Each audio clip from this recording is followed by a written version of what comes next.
समझ पाने के कारण यह दुर्घटना हुआ है। दोस्तों, मैं बात कर रहा हूं अभी इस कोविड की, उस महामारी की, जिसके जिसके चपेट में पूरा विश्व आ चुका है और भारत अभी बुरी तरह से लपेटा हुआ है। बहुत सारे लोगों को कोविड हुआ, सही भी हो गए, लेकिन क्या हम वाकई सही हैं? हमें ध्यान देना पड़ेगा अपने स्वास्थ्य के हर एक तंत्र पे। और कोविड ने सबसे ज्यादा अगर किसी को डैमेज किया है तो वह आपका लंग्स और आपका पाचन तंत्र, पूरा गट सिस्टम को डैमेज किए हुए है। हम सही हो गए हैं, फीवर नहीं आ रहा है, हम इसको मार रहे हैं, सही हो गए, लेकिन ध्यान रहे इसका बहुत ही बड़ा इफेक्ट हमारे शरीर पे हुआ है और उसको रिकवर करने में टाइम लगेगा और हमें वह टाइम अपने आप को देने की जरूरत है। यस लेडीज एंड जेंटलमैन, आपके जितने भी नियर डियर हैं उन सबको एक चीज आपको सचेत करना है, क्योंकि आप लोग हेल्थ ट्रेनिंग ले रहे हैं, हो सकता है कि वे नहीं ले रहे हो। ऐसी स्थिति में हम सबको यह सुनिश्चित करना है कि आपके जानने वाला कोई भी व्यक्ति इस अगर चपेट में, इस महामारी के चपेट में आया है तो हमें उसकी प्रॉपर निगरानी करनी है, प्रॉपर गाइडेंस करना है। और इसके लिए बहुत सारा हम लोगों को knowledge, information doctor Rajesh Singh sir के द्वारा हमें प्राप्त होता रहा है टाइम टू टाइम। मैं आज फिर सर का स्वागत करना चाहता हूं। सर हमें अपडेट करें और उस टॉपिक के विषय में जो आज आपने तय किया है, पाचन तंत्र के विषय में बताने के लिए। सर स्वागत है आपका, वेलकम टू द सेशन। नमस्कार, thank you so much, welcome everyone to this wonderful session which we do every week, thrice a week. तो आप सबका स्वागत करता हूं इस सेशन में। और हम आज के टॉपिक पे जाने के लिए पहले मैं अपना स्क्रीन शेयर आपके साथ कर लूं। एक second, give me a moment.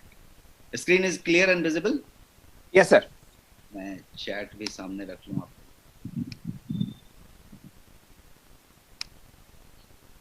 Yes, I am done with the things here. Chat भी आपका सामने है मेरे। Welcome everyone, thank you so much for this wonderful welcome which you are giving. आज का जो टॉपिक हमने लिया है वो टॉपिक है हेल्दी डाइजेशन, स्वस्थ पाचन की हम बात कर रहे हैं। और मैं जरा इसके डीप में आपके साथ आज जाना चाहता हूं और उस स्वस्थ पाचन को आप एक दूसरे तरीके से आज समझेंगे, इस बात की मैं गारंटी देता हूं। और वो जो दूसरा तरीका होगा वो आपके जीने के तरीके को बदल देगा, आपके खाने पीने के तरीके को बदल देगा, आपके स्वास्थ्य के डायमेंशन को चेंज कर देगा। इस बात को मैं आपके साथ कहना चाहता हूं। तो हेल्दी डाइजेशन के लिए क्या करें और क्या ना करें, डूज एंड डोंट्स की बात हम कर रहे हैं। क्या डूज होना चाहिए, क्या डोंट होना चाहिए, उसकी बात करते हैं। और ये पूरा कुछ सेशन जो हम कर रहे हैं वो next money health awareness initiative के तहत करते हैं। तो ये सेशन के साथ शुरू होते हैं। सबसे पहला बात जो मैं आपके साथ कहना चाहता हूं वो फूड की बात करते हैं। बिकॉज पाचन तंत्र पूरा कुछ जो है फूड के लिए चलेगा ना। फूड जो हम खा रहे हैं, जो हम पेय ले रहे हैं, खाद्य और पेय जो भी हम अंदर ले रहे हैं, उसको पचाने का काम पाचन का है। और पूरा पाचन तंत्र जो है, पूरा डाइजेस्टिव सिस्टम जो है, वो जो है फूड पे काम करेगा।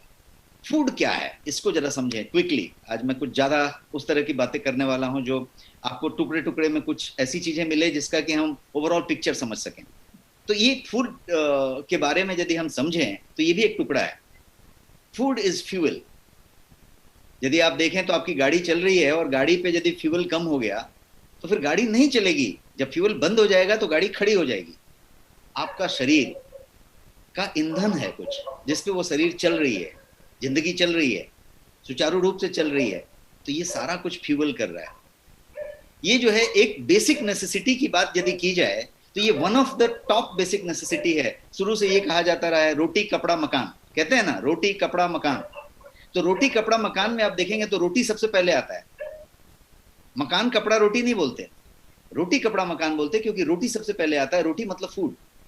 यदि फूड आप लेंगे प्रॉपर्ली तो ही जाके स्वास्थ्य की बात होगी, तो ही जाके डाइजेशन की बात होगी और उसकी बात करेंगे। हम डाइजेशन की तरफ बढ़ेंगे, लेकिन पहले फूड को हम थोड़ा इम्फेसिस दे दें और ये समझें कि फूड क्या क्या करेगा।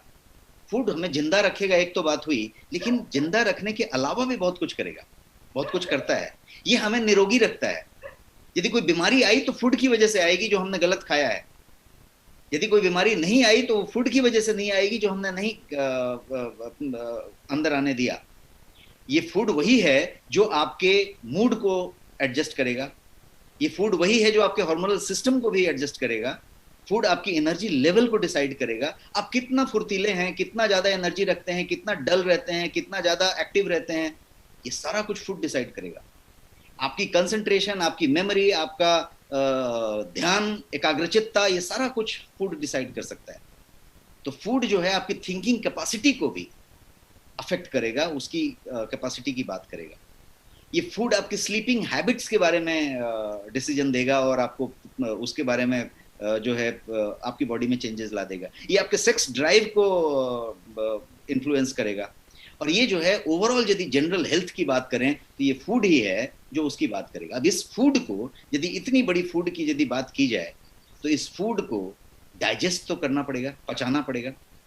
और इस डाइजेशन को जरा हम समझें तो डाइजेशन काफी विलक्षण शरीर है, इसके अंदर ये मैग्निफिसेंट मशीन है जो ह्यूमन बॉडी है, लेकिन इसके अंदर यदि फूड को पचने की बात की जाए तो कितना विचित्र मशीन है, इसके बारे में आप जरा सोचिए। आप गेहूं पिसने के लिए चक्की में देते हैं तो वहां पे एक पत्थर होती है, उसको ग्राइंड करती है। आपके मिक्सी में कोई चीज मेटल होती है, उसको ग्राइंड करती है। कहीं पे पिसता है, सिल्वर बट्टा पे भी कुछ पिसता है, तो there is a grinding happening.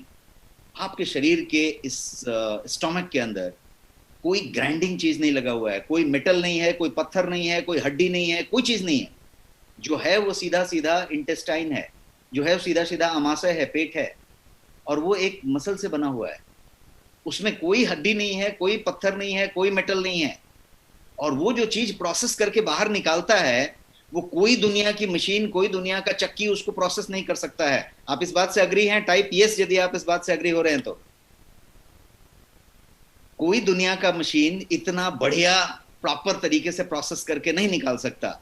ये वो मशीन है, ये उस तरीके से काम करता है। तो इसके बारे में हम समझेंगे और तब प्रॉब्लम्स को समझेंगे कि फिर उसी से प्रॉब्लम कैसे हमको निकल रही है। और हम भौतिक जिंदगी में आके, मॉडर्न लाइफ में आके, भागदौड़ की जिंदगी में आके, विलासिता और ज्यादा खाने पीने की जो उपलब्धता हो गई उसकी जिंदगी में आने की वजह से हमने उसका किस तरीके से बैंड बजाया हुआ है, इसकी भी बात अभी हम करेंगे।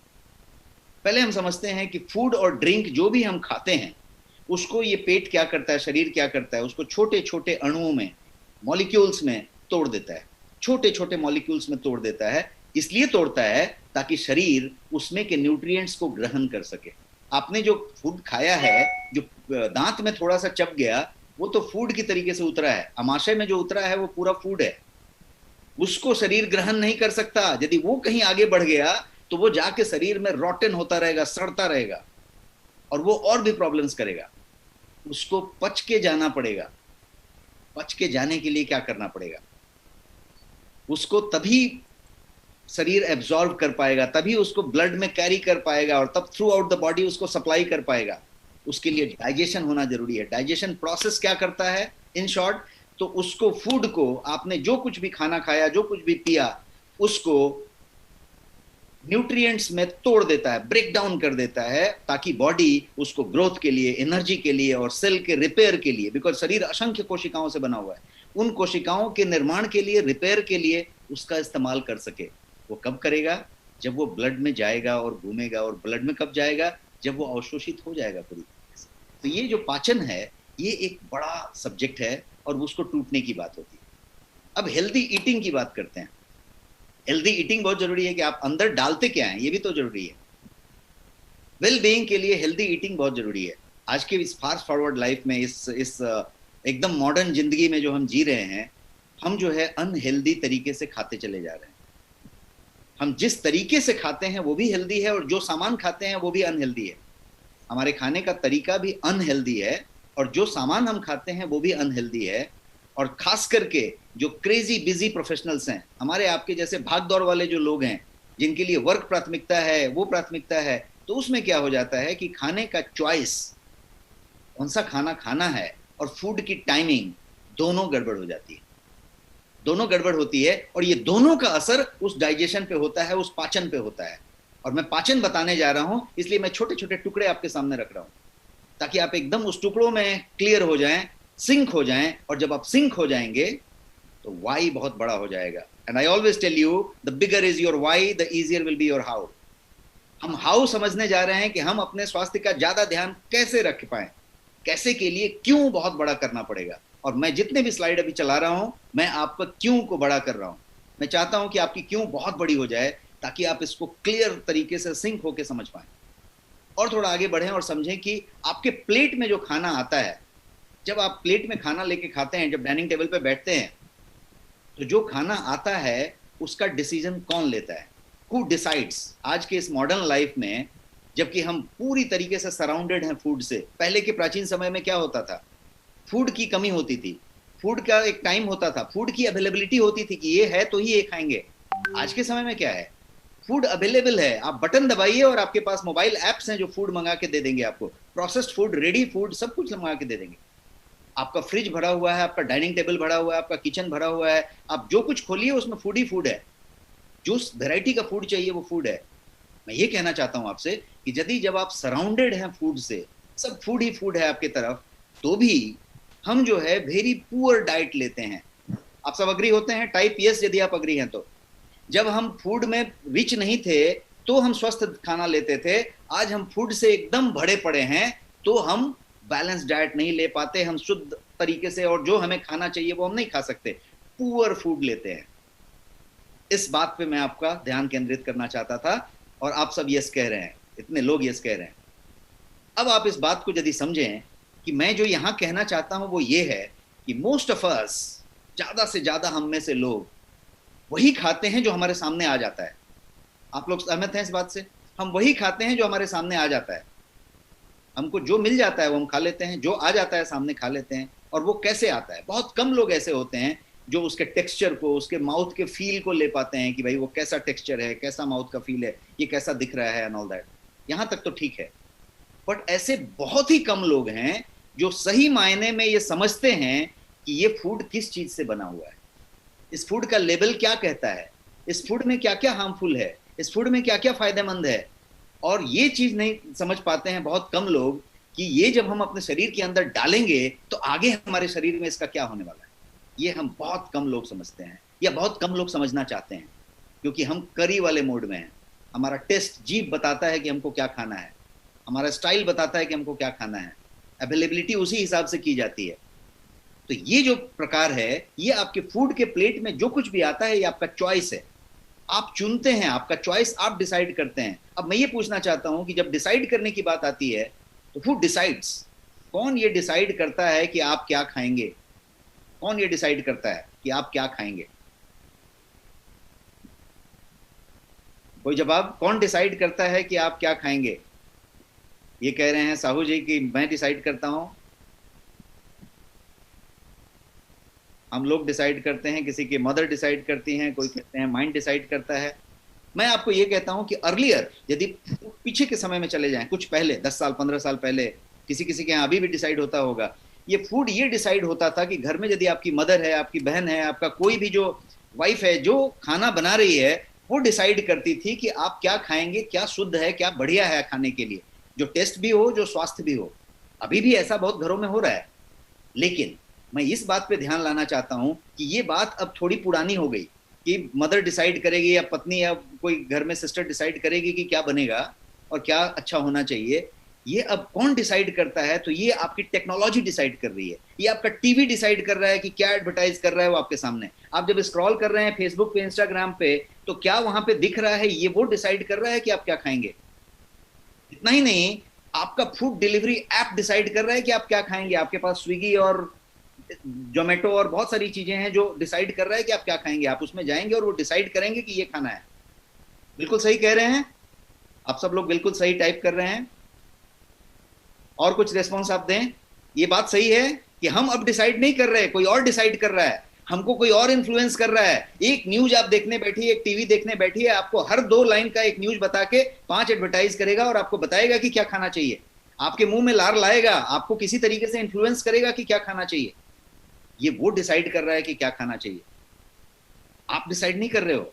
तो ये वहां पे कहानी में तकलीफ आती जा रही है। और थोड़ा आगे बढ़ें और समझें कि बाय डिफॉल्ट आप जो है क्या कंज्यूम कर रहे हैं। कोई होता है ना कि कंप्यूटर में भी बाय डिफॉल्ट होता है, बाय डिफॉल्ट आप कुछ करते हो। तो बाय डिफॉल्ट जो आप कर रहे हो वो स्वस्थ नहीं खा रहे हैं आप, बाय डिफॉल्ट आप अनहेल्दी फूड खा रहे हैं। क्यों ऐसा? क्योंकि यदि आप चॉइस अच्छा भी लें तो भी आपका आटा जो है मैदा वाला है, आप जो है रिफाइंड फ्लोर ले रहे हैं, आपकी ऑयल भी रिफाइंड है, आप जो सामान ले रहे हैं उसमें पेस्टिसाइड का मात्रा है, उसमें केमिकल रेसिड्यू है, उसमें प्रिजर्वेटिव्स हैं, आप जो भी कुछ किचन में रखे हैं उसमें कहीं ना कुछ मिला हुआ है। आप चाह के भी हेल्दी नहीं कर सकते। बाय डिफॉल्ट मोड यदि आप चले जाएं तो डिफॉल्ट मोड में भी आप वही खा रहे हैं। और यदि अनहेल्दी और जंक फूड की बात करें तो ये तो चॉइस बन गया है, ये हर आदमी के पास है। मैं जितने चीजों का फोटो दिखा रहा हूं ये हमारा डे टू डे लाइफ में जुड़ा पड़ा है। आपके बच्चों के साथ तो ये बहुत ज्यादा जुड़ा पड़ा है, और यदि बच्चों को आप ज्यादा प्यार करते हैं तो आपके साथ भी बाय डिफॉल्ट जुड़ा हुआ है, और कहीं आप भी पसंद करते हैं तो आप भी उसके साथ हैं। अब इसका रिजल्ट क्या है? अब मैं मुद्दे पे आता हूं, अभी तक मैं खाली बातें कर रहा हूं, अब मैं मुद्दे पे आता हूं, सब्जेक्ट पे आता हूं जो आज हमें बताना है। इसका रिजल्ट क्या है? इसका रिजल्ट है कि आपका जो है इनडाइजेशन होएगा, आपकी एसिडिटी होएगी, आपकी ब्लोटिंग होएगी, आपके गैस बनेंगे पेट में, आपका कॉन्स्टिपेशन होएगा, आपका ये सारा कुछ कहानी शुरू होएगा। ये यदि ऐसा होता है तो कहां पे कहानी जाती है? एसिडिटी नाम का एक शब्द आपने सुना होगा, बताने की जरूरत नहीं है, हर आदमी को शायद हफ्ते में 2 बार होता होगा, किसी को रोज होता होगा, किसी को महीने में 2 बार होता है। एसिडिटी कितने लोगों को होते रहता है? एसिडिटी होता है, एसिडिटी होते रहता है। सब लोग यस कह रहे हैं, लगातार यस कह रहे हैं। यहाँ पे जितने लोग हैं, आई थिंक 958 लोग हैं, 958 people, everyone is saying yes yes yes. अब मैं आपको एक चीज बताता हूं, एसिडिटी जो है सेकंड मोस्ट गूगल्ड वर्ड है वेट लॉस के बाद।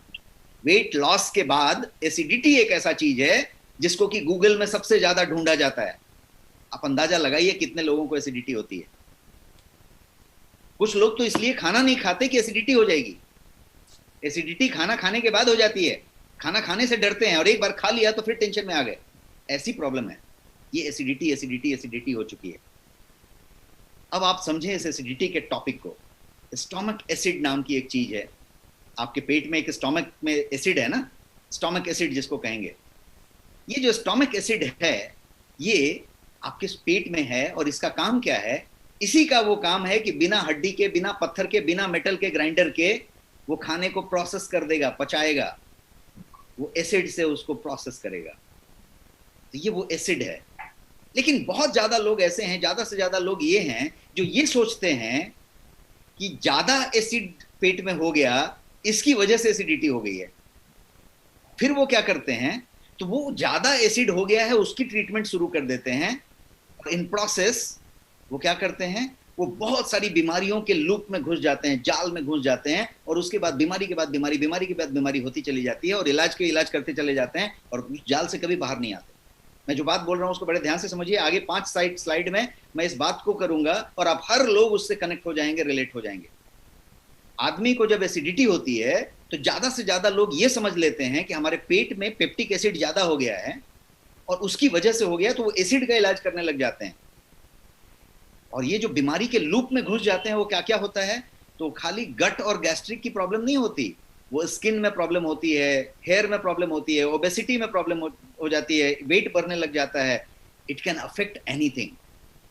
आप कभी भी देखिए, किसी को कॉन्स्टिपेशन हो जाए, किसी को पेट में तकलीफ हो जाए, किसी को बर्पिंग हो रही है, कॉन्स्टिपेशन हो गया है, आप देखिएगा उस व्यक्ति का अर्थराइटिस ज्यादा होएगा, उसको पेन यदि हो साइटिका और रूमेटॉइड का तो ज्यादा होएगा, उसको, उस व्यक्ति को उस समय स्किन में बहुत सारे रैशेज आने लगेंगे, चकते होने लगेंगे, कुछ नहीं होगा तो झूठ मूठ का इचिंग शुरू हो जाएगा, स्किन खुजलाने लग जाएगा, ये बहुत सारे प्रॉब्लम शुरू हो जाएंगे।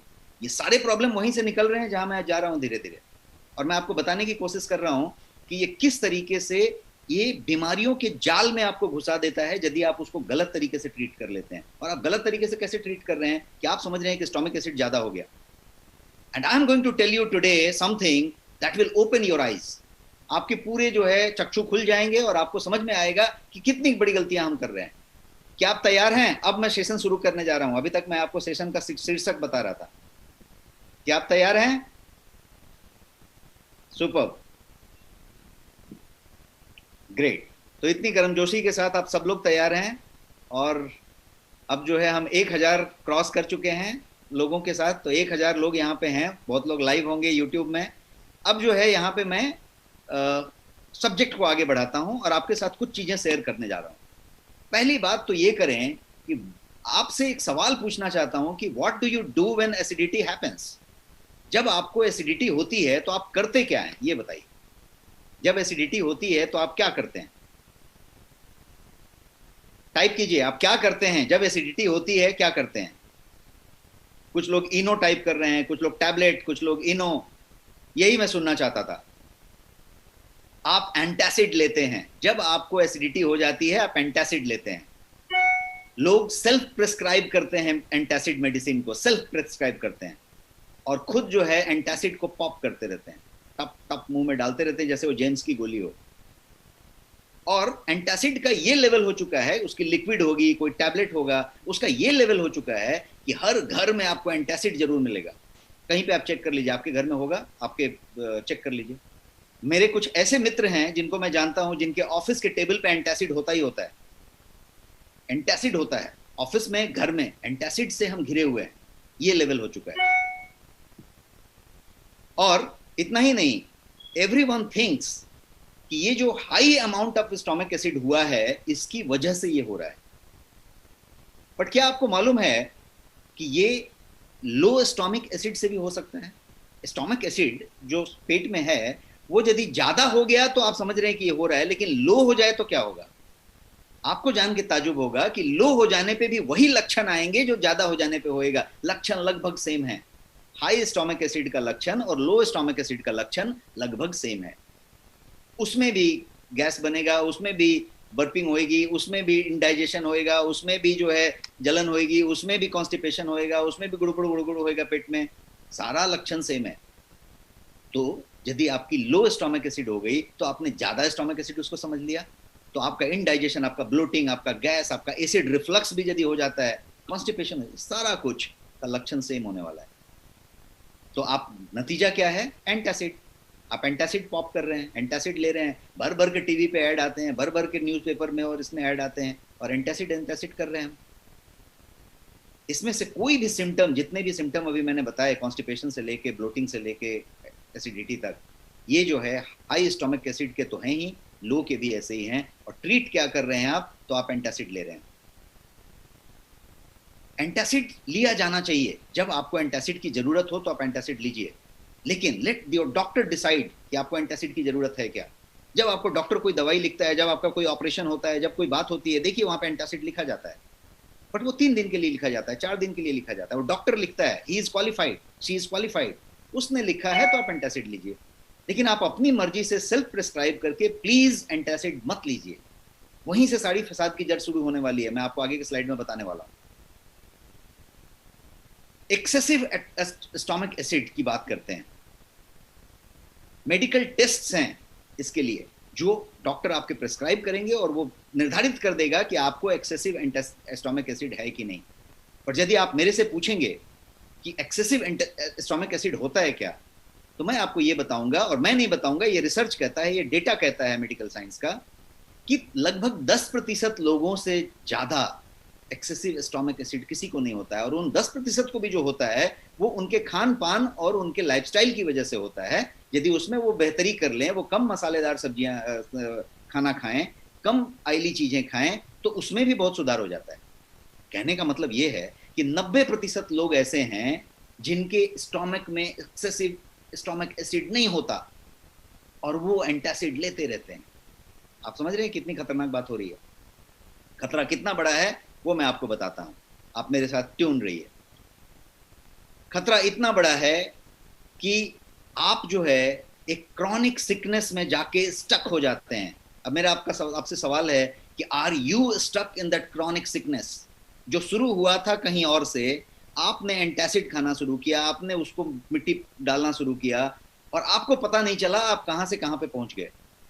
और अब जो है आप बहुत सारी चीजों में परेशान हो गए हैं, जो मैं आपको एक एक करके अभी बताने वाला हूं। एक एसिडिटी और डाइजेशन इश्यू से मामला शुरू हुआ था। आपने शायद उसका इलाज किया, वो इलाज तो कभी हुआ नहीं, लेकिन आपको दुनिया भर की चीजें का प्रॉब्लम हो गया। Let us understand this stomach acid पहले। ये स्टोमिक एसिड को जब तक आप नहीं समझ लेंगे, तब तक मैं जो बताने जा रहा हूं शायद हम सिंक होके नहीं समझ पाएंगे। तो पहले स्टोमिक एसिड को समझते हैं। ये एक डायग्राम आप देखिए, आपके सामने मैंने रखा है। मेरी स्लाइड पे एक डायग्राम आपको दिख रहा है। इसमें मैंने एक अमाशय दिखाया है और मैंने वहां पे म्यूकस भी दिखाया है, म्यूकस का दीवार दिखाया है, उसकी मेम्ब्रेन दिखाई है। अब यहाँ पे क्या चीज है तो समझिए, 3 चीजें हैं आपके पेट में। तरल की बात करें, लिक्विड की बात करें, एसिड की, तो 3 चीजें हैं। एक है आपका डाइजेस्टिव एसिड, जिसको स्टोमक एसिड कहेंगे आप। वो कौन सा चीज है? तो वो HCl है, सबसे खतरनाक एसिड जिसको कहते हैं आप, हाइड्रोक्लोरिक एसिड, तेजाब जिसको कह सकते हैं आप, वो है।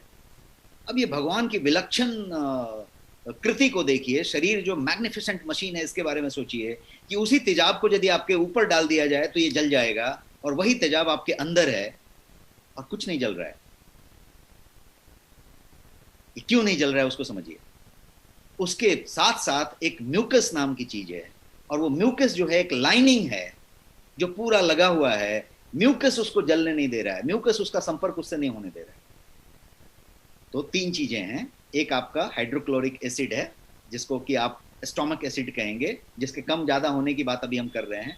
दूसरा आपका म्यूकस है, जो एक लाइनिंग बना के रखा है। और तीसरा जो है, बहुत सारे तरीके के डाइजेस्टिव एंजाइम्स हैं।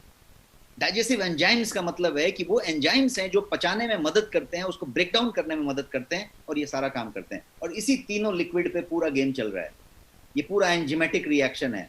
कोई पत्थर नहीं, कोई सिल्वर्ट नहीं, कोई ग्राइंडर नहीं, कोई मेटल नहीं, और हर चीज प्रोसेस होके प्रॉपर निकल जाती है।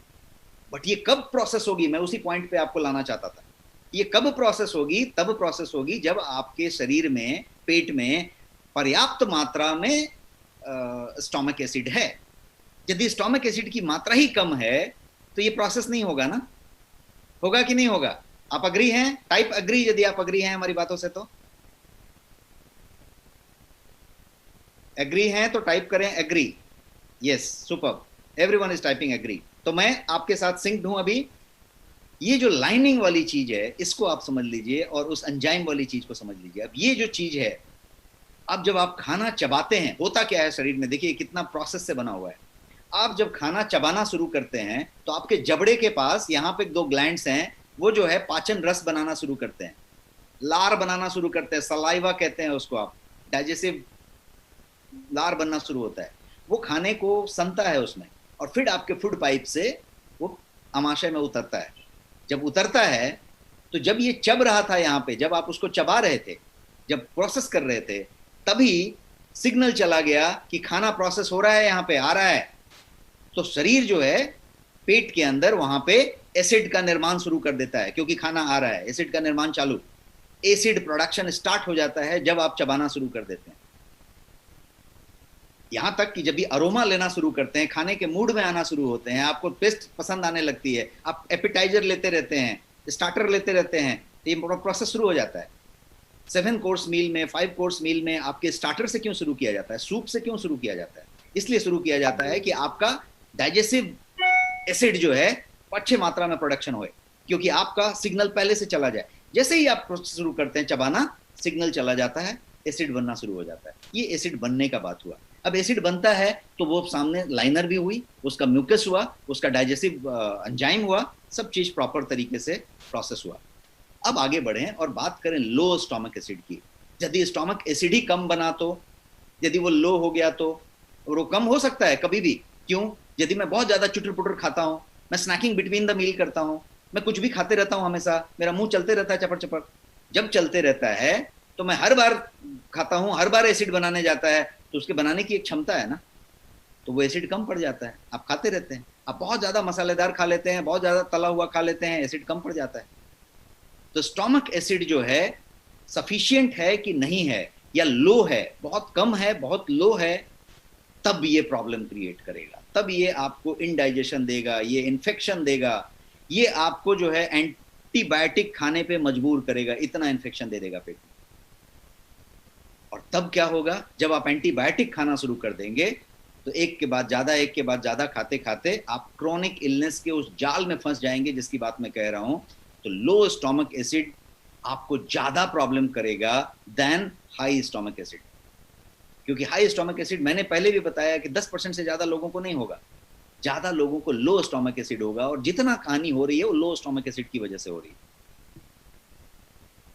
और एंटासिड उसको और बड़ा प्रॉब्लम बनाएगा, और आपको कोई आइडिया नहीं है, यू हैव नो आइडिया कि आप कितना बड़ा खतरा ले रहे हैं, कितना बड़ा प्रॉब्लम में आप अपने शरीर को डाल रहे हैं, और किस तरीके से ये जो एंटासिड हैं या कब्ज निवारण के चूरन मिलते हैं ना बाजार में, बहुत सारे ब्रांड के, भर के टीवी पे ऐड आते हैं, 5 मिनट टीवी देख लें तो एक चूरन का ऐड जरूर आ जाएगा, कोई ना कोई बड़ा आदमी कर रहा होगा।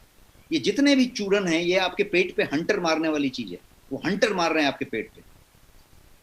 हंटर मार के कितना दिन चलेगा? हंटर मारने के बाद बिना हंटर के काम ही नहीं होएगा। तो ये जो एंटासिड है इसकी बात मैं कर रहा था अभी, चूरन की बात सेकेंडरी करेंगे। फिर से हम एसिड पे आए। स्टोमक एसिड हमारा दुश्मन नहीं है। Stomach acid is not your enemy, इस बात को समझ लें, वो हमारा दुश्मन नहीं है। स्टोमक एसिड जो है यदि जरूरत से ज्यादा हो गया, मोर देन लिमिट हो गया, तो परेशान होगा, तो बैड है। लेकिन जैसा हमने कहा 10% ज्यादा लोगों को वो होगा ही नहीं, और वो भी जिस होगा वो किसी रीजन से होगा, खाने पीने की आदतों से होगा। तो वेरी फ्यू पीपल को हाई स्टोमक एसिड होगा।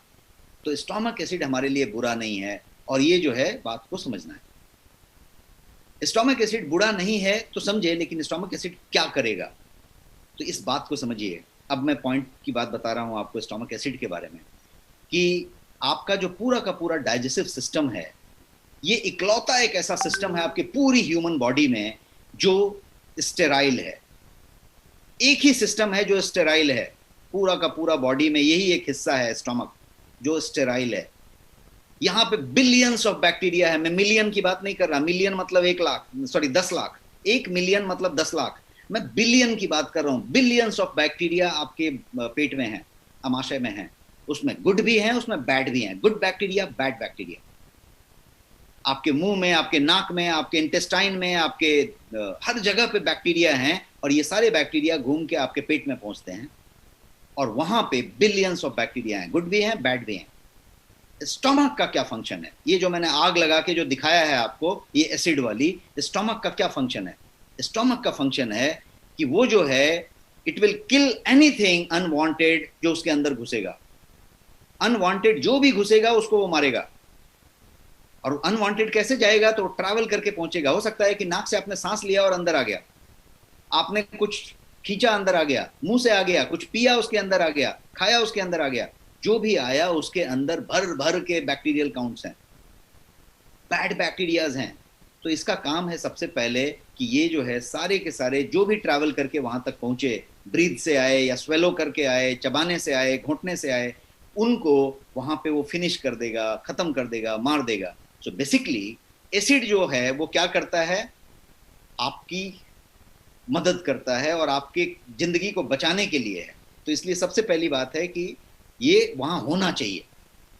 अब स्टोमक एसिड का दूसरा काम है कि वो प्रोटीन को ब्रेक डाउन करेगा। आप जो भी खा रहे हैं उसमें प्रोटीन है, उसको ब्रेक डाउन करेगा, यूजेबल बिल्डिंग ब्लॉक्स में कन्वर्ट करेगा उसको, उसके विटामिन को, उसके मिनरल्स को ब्रेक डाउन करेगा। अदरवाइज बॉडी उसको एब्जॉर्ब नहीं कर सकता, विटामिन को, मिनरल को, प्रोटीन को, उसको ब्रेक डाउन होना पड़ेगा। विटामिन B12 की बात करें आप, डिफिकल्ट टू ब्रेक डाउन, उसको ब्रेक डाउन होना पड़ेगा। फॉलिक एसिड की बात करें, जिंक की बात करें, कैल्शियम की बात करें, आयरन की बात करें, सबको ब्रेक डाउन करने का काम ये आपका स्टोमक एसिड करता है। जब ये स्टोमक एसिड सबको ब्रेक डाउन कर लेता है न्यूट्रिएंट को, तब जाके ये जो है आपके इंटेस्टाइन की तरफ बढ़ता है, और पहला द्वार होता है स्मॉल इंटेस्टाइन का, छोटी आंत का, उस तरफ वो बढ़ता है, और तब जाके छोटी आंत में उसका एब्जॉर्प्शन शुरू होता है, उसका अवशोषण शुरू होता है, जो जो उसमें से तत्व लेनी है वो लिया जाता है, और फिर उसका शरीर में काम शुरू होता है। स्टोमक एसिड इसीलिए रिक्वायर्ड है आपके जिंदा रहने के लिए, आपके सरवाइव होने के लिए, आपके फूड को डाइजेस्ट करने के लिए, और आपके हेल्थ को परफेक्ट रखने के लिए स्टोमक एसिड पर्याप्त मात्रा में, सफिशिएंट मात्रा में जरूरी है। और इसका जरूरी है कि शरीर इसका प्रोडक्शन करे, उतनी मात्रा में करे, ताकि ये जो है मॉलिक्यूल्स को ब्रेक डाउन करे, बॉडी एब्जॉर्ब कराए, बैक्टीरिया को किल करे, इन्फेक्शन और पैरासाइट जितने भी आएंगे उनको मारे और खत्म करे। अब यदि ये कम हो गया तो क्या होगा? जब आप एंटासिड लेते हैं तो एंटासिड क्या करता है, इसके बारे में बात कीजिए। एंटासिड एक्चुअली क्या करता है? आप एंटासिड बार बार लेते हैं, क्यों, क्या करता है ये? हाउ एंटासिड वर्क्स, इसकी बात करें। Answer is it works by stopping the production of your stomach acid. Antacid आपके स्टोमक एसिड के प्रोडक्शन को ही रोक देता है। उस समय यदि आपको सिम्टम वाइज देखा जाए तो तुरंत आराम मिलता है, आपको बहुत अच्छा लगता है, आराम मिलता है, क्योंकि वो रुका दिया। अब यदि एक फर्ज कीजिए कि आपका स्टोमक एसिड पहले से ही कम है, ऑलरेडी कम हुआ था, उसके ये सारे लक्षण थे, आपने एंटासिड ले लिया, सोचिए क्या सिचुएशन हुआ। ऑलरेडी लो था स्टोमक एसिड और आपने एंटासिड ले लिया, it went even lower, it went even lower and you already have low acid. अब आप सोचिए क्या होने वाला है। अब आपके पास सफिशिएंट स्टोमक एसिड नहीं है to break down your protein, your minerals, जो चीज आपने खाया था। तो ये क्या करने वाला है, आपके पेट को बहुत ज्यादा काम करना पड़ेगा। It will have to work very hard, really very hard. और जब ये रियली वेरी हार्ड वर्क करेगा तो जो चीज होएगी उसको क्या कहेंगे, something called indigestion, inverted comma में उसको कहेंगे इनडाइजेशन। इनडाइजेशन हुआ तो इसका बाई प्रोडक्ट क्या है, इनडाइजेशन का बाई प्रोडक्ट है गैस, ब्लोटिंग, हार्टबर्न। ये सारे इनडाइजेशन के बाई प्रोडक्ट हैं। ये सब आपका शुरू हो जाएगा। हार्ट बर्न सब लोगों ने सुना होगा, आप सबको होता होगा, ओकेजनली किसी को होता होगा, किसी को बार बार होता होगा। हार्ट बर्न इतना पेनफुल है कि एट टाइम्स ये जो है हार्ट अटैक जैसा फीलिंग दे सकता है, उतना पेन दे सकता है, उतना बेचैन कर सकता है। और बहुत सारे लोग का इमरजेंसी में यदि जाके चेक करेंगे आप, तो बहुत सारे केसेस ऐसे आते हैं हार्ट अटैक का प्रिटेक्स्ट पे, उस पूरे लक्षण के साथ, जिसमें डॉक्टर चेक करके बताता है कि ये जो चेस्ट पेन था, सीवियर चेस्ट पेन, ये जो है हार्ट की वजह से नहीं था, ये जो है एसिडिटी की वजह से था, और जो है ये जो है simple just guess heart burn है, ये हार्ट अटैक नहीं है। क्या ऐसा किसी के साथ हुआ है? Anyone with this experience type yes. ऐसा यदि किसी के साथ हुआ है या किसी ने ऐसा सुना है कि किसी को ऐसा हुआ? इतने लोग यस टाइप कर रहे हैं। तो ये इस तरह की बात है जिसको मैं बताना चाह रहा था। अब मैं इसमें ये बताना चाहता हूं कि यदि आपका स्टोमक एसिड लो है तो आप जो है खाने को पचा नहीं पाएंगे। अब एक एक खाने पे चर्चा कर लें। यदि कहीं आपने मांसाहारी हैं और आपने मीट खाया है, आपने चिकन खाया है और आपका स्टोमक एसिड लो हो गया है तो आप समझिए कि वो चिकन और मीट पचने वाला नहीं है, वो प्रोसेस नहीं होने वाला है वहां पे, वो ब्रेक डाउन नहीं होने वाला, वो वैसे ही आगे बढ़ने वाला है। आगे पचने का सिस्टम नहीं है, आगे सड़ने का सिस्टम है। वो जाके सड़ेगा और आपको टॉक्सिसिटी देगा। और इतना ही नहीं, जो वेजिटेरियन है उनके लिए भी मैं बताऊं तो दाल आपने कोई भी लिया, आपने चना लिया, आपने मूंग लिया, आपने राजमा लिया, आप कोई भी वेजिटेबल लिया जिसके पत्ते हैं सेलुलोज वाले, बंदा गोभी, इस टाइप के सब जो पत्ते वाले चीजें हैं, वो यदि आपने लिया तो क्या होने वाला है, ये मेटाबोलाइज नहीं होने वाला, वो टूटने वाला नहीं है, मॉलिक्यूल ब्रेकडाउन नहीं होने वाला है यदि स्टोमक एसिड कम है तो। बहुत लोग, मैं ऐसा जानता हूं, मेरे कम से कम बहुत सारे मित्र ऐसे हैं जो एसिडिटी से इतना परेशान रहते थे कि वो जो है पहले खाने के पहले एंटासिड खा लेते थे। अब आप सोचिए, एसिडिटी में ऑलरेडी उनका स्टोमक एसिड कम था, ऑलरेडी खा लिया, और उसके बाद वो चिकन खाने जा रहे हैं, वो मटन खाने जा रहे हैं, उसके बाद वो सब चीज खाने जा रहे हैं। आप सोचिए क्या करने जा रहे हैं अपने लाइफ के साथ। तो ये हो रहा है। अब एक दूसरी बात करते हैं बर्पिंग की। कितने लोग ऐसे हैं जो बर्पिंग करते रहते हैं?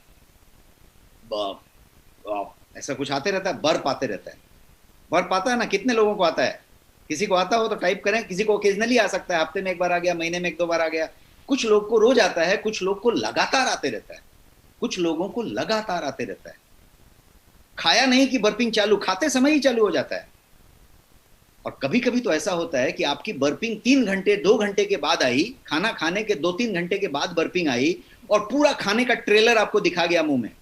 मतलब उसका जो स्मेल था, उसका जो फ्लेवर था, उसका जो टेस्ट था, वो आपके मुंह में आके गया। ऐसा कभी होता है? टाइप यस यदि ऐसा कभी होता है। डकार, सही वर्ड कहा आपने। तो किसी को ऐसी डकार आती है जिसमें कि 2 घंटे 3 घंटे पहले जो खाया था उसका टेस्ट एक ट्रेलर आके दिख गया। यदि ऐसा होता है तो ये लक्षण है कि आपका स्टोमक एसिड लो हुआ है। वहां पे आपका जो है बर्पिंग हो रहा है, मतलब वो प्रोसेस नहीं हुआ है, वो अभी वैसा ही रखा हुआ है। 3 घंटा हो गया, उसका फ्लेवर आया, उसका स्मेल आया, मतलब अभी तक उसका ब्रेकडाउन नहीं हुआ है, वो वैसे ही रखा हुआ है, ले जाके प्रोसेस नहीं हुआ है। अब वो वैसे ही उतना देर टिकना नहीं है, आगे बढ़ना है। अब आगे बढ़ जाएगा वो। अब आगे बढ़ा तो क्या नुकसान हुआ? क्या नुकसान हुआ बताइए? आगे बढ़ गया तो नुकसान ये हुआ कि जो है वो बिना प्रोसेस हुए आगे बढ़ गया। सोचिए क्या क्या होने वाला है।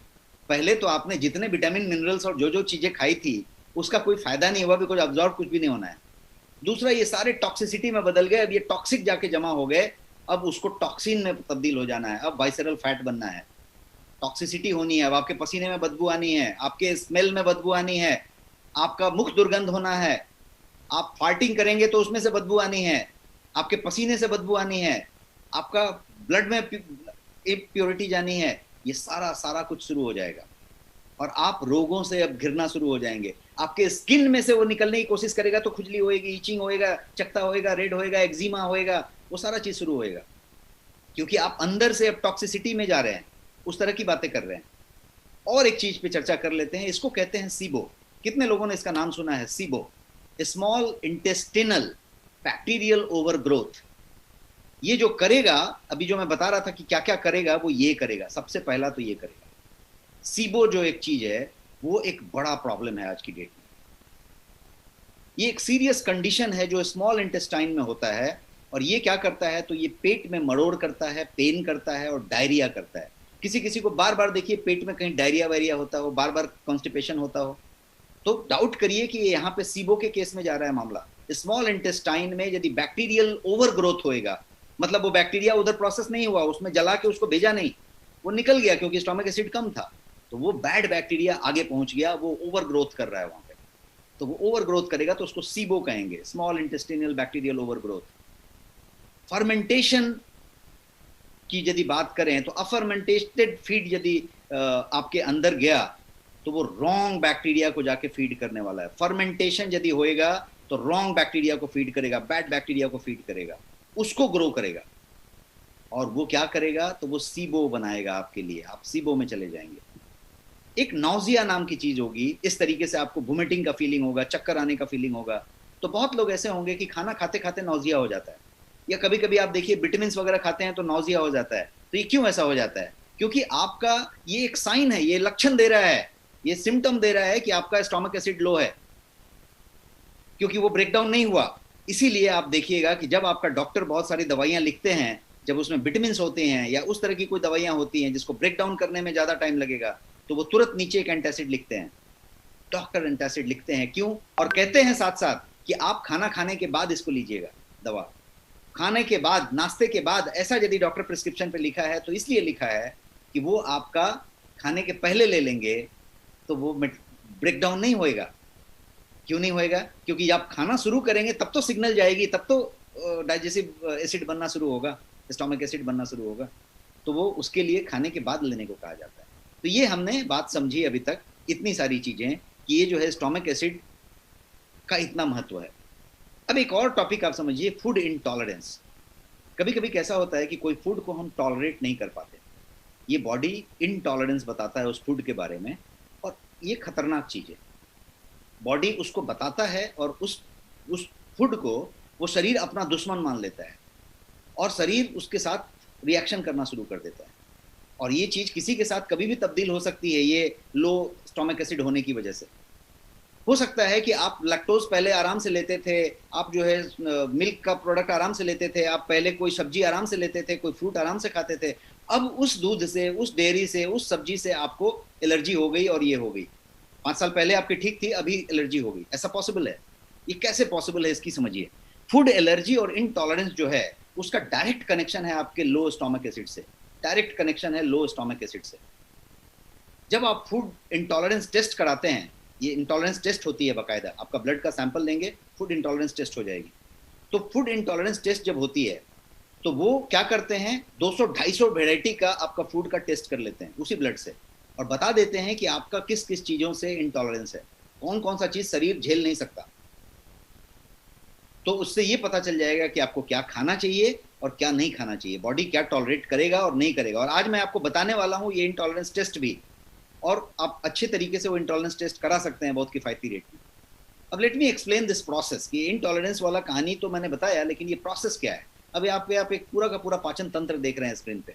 अब इस स्क्रीन को आप समझने की कोशिश कीजिए, मैं यहाँ पे एक्सप्लेन करता हूँ आपको। जब आप खाना खाते हैं तो क्या होता है, खाना को जाके एसिड से पचना है, लेकिन मान लो कि स्टोमक एसिड कम था, तो क्या हुआ, इनडाइजेस्टेड फूड था जो आपके स्मॉल इंटेस्टाइन में, छोटी आंत में पहुंच गया, जो एसिड से प्रोसेस नहीं हुआ था, और वो छोटी आंत में पहुंच गया। अब ये क्या होने वाला है, ये एक नया चीज करने वाला है जिसको कहते हैं LGS, leaky gut syndrome. Leaky gut syndrome वो चीज है जो यदि बिना पचा हुआ चीज स्मॉल इंटेस्टाइन में आ गया तो लीकी गट सिंड्रोम की तरफ आप बढ़ेंगे, और ये जो है क्या करेगा, तो देन वो चीज आपके ब्लड में एंटर करेगा, जहां इसको नहीं होना चाहिए, ब्लड में नहीं होना चाहिए, वहां पहुंच जाएगा। उसी को कहते हैं लीकी गट सिंड्रोम। अब ये क्या हुआ, नतीजा क्या होना है, नतीजा ये होना है कि आपका इम्यून सिस्टम जो है, जो भगवान ने पहले से बना के दिया हुआ है, इट वेक्स अप। आपका इम्यून सिस्टम जग जाता है, और जगने के बाद ये क्या करता है, ऑटो इम्यून एक्टिवेट कर देता है। ऑटो इम्यून शरीर की रक्षा के लिए है, तो उसको तुरंत ब्लड में वो दिख गया अशुद्धि, उसने तुरंत ऑटो इम्यून एक्टिवेट कर दिया, और एक्टिवेट करके start attacking on that food, उस फूड के मॉलिक्यूल पे अटैक करना शुरू कर देता है जो वहां पे मिला। अब मान लीजिए कि जो सामान आपने खाया था जो प्रोसेस नहीं हुआ लोअर स्टोमक एसिड की वजह से, वो पहुंच गया स्मॉल इंटेस्टाइन में, उसको उसने प्रोसेस कर लिया, वो ब्लड में चला गया, अब एक्टिवेट हो गया आपका इम्यून सिस्टम, उसने जो है ऑटो इम्यून को एक्टिवेट कर दिया, और उसने क्या किया, उसने उस पर अटैक करना शुरू कर दिया उस मॉलिक्यूल पे, और उसको ब्लैकलिस्ट कर दिया। इसको कहते हैं मॉलिक्यूलर मिमिक्री। मॉलिक्यूलर मिमिक्री हो गया कि अच्छा ये वाला है, ये दुश्मन है, अब उसको दे अटैक। उसके बाद वो वाला जब भी पेट में आएगा तो पहले ही अटैक चालू हो जाएगी, क्योंकि उसको शरीर ने डिफाइन कर दिया है कि ये दुश्मन है, ये जान का खतरा है, इससे खतरा है, शरीर को थ्रेट है। यदि ऐसा एक बार लेबल लग गया तो यू कांट चेंज दैट। आप जो है ये जो है इस चीज को चेंज नहीं कर सकते, आप फूड इंटॉलरेंस को चेंज नहीं कर सकते, आप जो है उसको बेहतर कर सकते हैं। इन शॉर्ट क्या हुआ, आप यहाँ पे मेरे स्क्रीन पे देखिए, ये इस तरीके से है कि ये डायरेक्ट लिंक मैं आपको दिखा रहा हूं। लो स्टोमक एसिड होगा, उससे ऑटो इम्यून कंडीशन होएगा, ये सीधा सीधा इक्वेशन है। और ये जो है बहुत सारा चीज करेगा, आपके स्किन पे रैशेस करेगा, स्किन इरिटेशन करेगा, एक्जिमा करेगा, रूमेटॉइड अर्थराइटिस करेगा, ऐसे बहुत सारे प्रॉब्लम करना शुरू करेगा, और इसको आप बहुत ज्यादा हैंडल नहीं कर सकते। अब अर्थराइटिस की बात कर लेते हैं। How many people have got arthritis here, या किसी के फैमिली फ्रेंड में किसी को अर्थराइटिस है, टाइप करें यस यदि किसी को भी अर्थराइटिस है तो। अर्थराइटिस के बहुत सारे कारण हो सकते हैं, हेरेडिटिकल भी हो सकता है, कोई रीजन भी हो सकता है, लेकिन एक बहुत बड़ा कारण, और यदि किसी रीजन से भी है तो उसके एग्रीवेट होने का बहुत बड़ा कारण लो स्टोमक एसिड हो सकता है। लो स्टोमक एसिड उसका एग्रीवेट होने का कारण हो सकता है। अब किसी को यदि अर्थराइटिस है, आपके परिवार में, कभी फ्रेंड में, आपको खुद को है, तो आप जरा ये चेक करके देखिए उनसे कि उनको जब स्टोमक एसिड लो हो जाए, उनको नहीं समझेगा, लेकिन उनको इस बात से जरूर समझेगा कि इनडाइजेशन हुआ है, एसिडिटी हुआ है, कॉन्स्टिपेशन हुआ है, बर्पिंग हो रही है, तो उस समय देखिएगा वो प्रॉब्लम अर्थराइटिस वाली ज्यादा एग्रीवेट होगी। शायद रूट कॉज भी उसी वजह से हुआ होगा, ये चीज समझने की बात है। तो ये problem can be much much bigger. ये खाली अर्थराइटिस तक मामला सीमित नहीं है, ये बहुत बड़ा बड़ा प्रॉब्लम कर सकता है। मैं भी उस तरह की कुछ प्रॉब्लम्स को आपको बताने जा रहा हूँ। ये जो लो स्टोमक एसिड है खाली अर्थराइटिस तक मामला सीमित नहीं है। ऑटो इम्यून चेंजेस की बात करें, ऑटो इम्यून क्या करता है, आपके सिस्टम में चेंजेस ला देता है, बॉडी की जो पूरी की पूरी सिस्टम है उसमें चेंजेस ला देता है। ये जो है आपके फूड को आपका दुश्मन समझने लग जाता है। ये फूड मिमिक्री करता है, मॉलिक्यूलर मिमिक्री कहते हैं उसको, मिमिक्री करके डिसाइड कर लेता है कि ये जो फूड मॉलिक्यूल है ये मेरा दुश्मन है। अब एक अंदाजा लगाइए कि किस बात की बातें हो रही है। ये जब ऑटो इम्यून कंडीशन में चला जाता है, मॉलिक्यूलर मिमिक्री लेवल पे चला जाता है, तो क्या बातें हो रही है। थिंक ऑफ, ये कितना सीरियस मामला है। जो फूड से आपको जिंदा रहना है, जिस फूड से आपको सरवाइव होना है, उसी फूड को उसने खतरा मान लिया, उसको आपके लाइफ के लिए थ्रेट मान लिया। अब ये क्या करने वाला है, तो ये आपकी बॉडी का सिस्टम उसको हमेशा से मना करने वाला है, हमेशा से उसको देखते ही अलग तरीके के रिएक्शन करने वाला है, और उसको तरीके से बीमारियां में जाने वाले हैं। तो I am going to tell you कि क्या क्या करना चाहिए। फिर I am going to tell you कि कैसे ये चीजें हो पाएंगी और आपके लिए किस तरीके से इतना इंपॉर्टेंट है। लेकिन पहले एक दो चीजों को समझ लेते हैं। एक और टर्म आपको मैं बताना चाहता हूँ, साइंस की तरह नहीं जा रहा हूँ, आज मैं थोड़ा लेट हूँ, शायद आपका 10 मिनट और भी ले पाऊँ क्वेश्चन आंसर को आगे बढ़ा के। तो एच पाइलोरी नाम की एक चीज है, कितने लोगों ने इसका नाम सुना है, एच पाइलोरी। इसको कहते हैं हेलिकोबैक्टर पाइलोरी।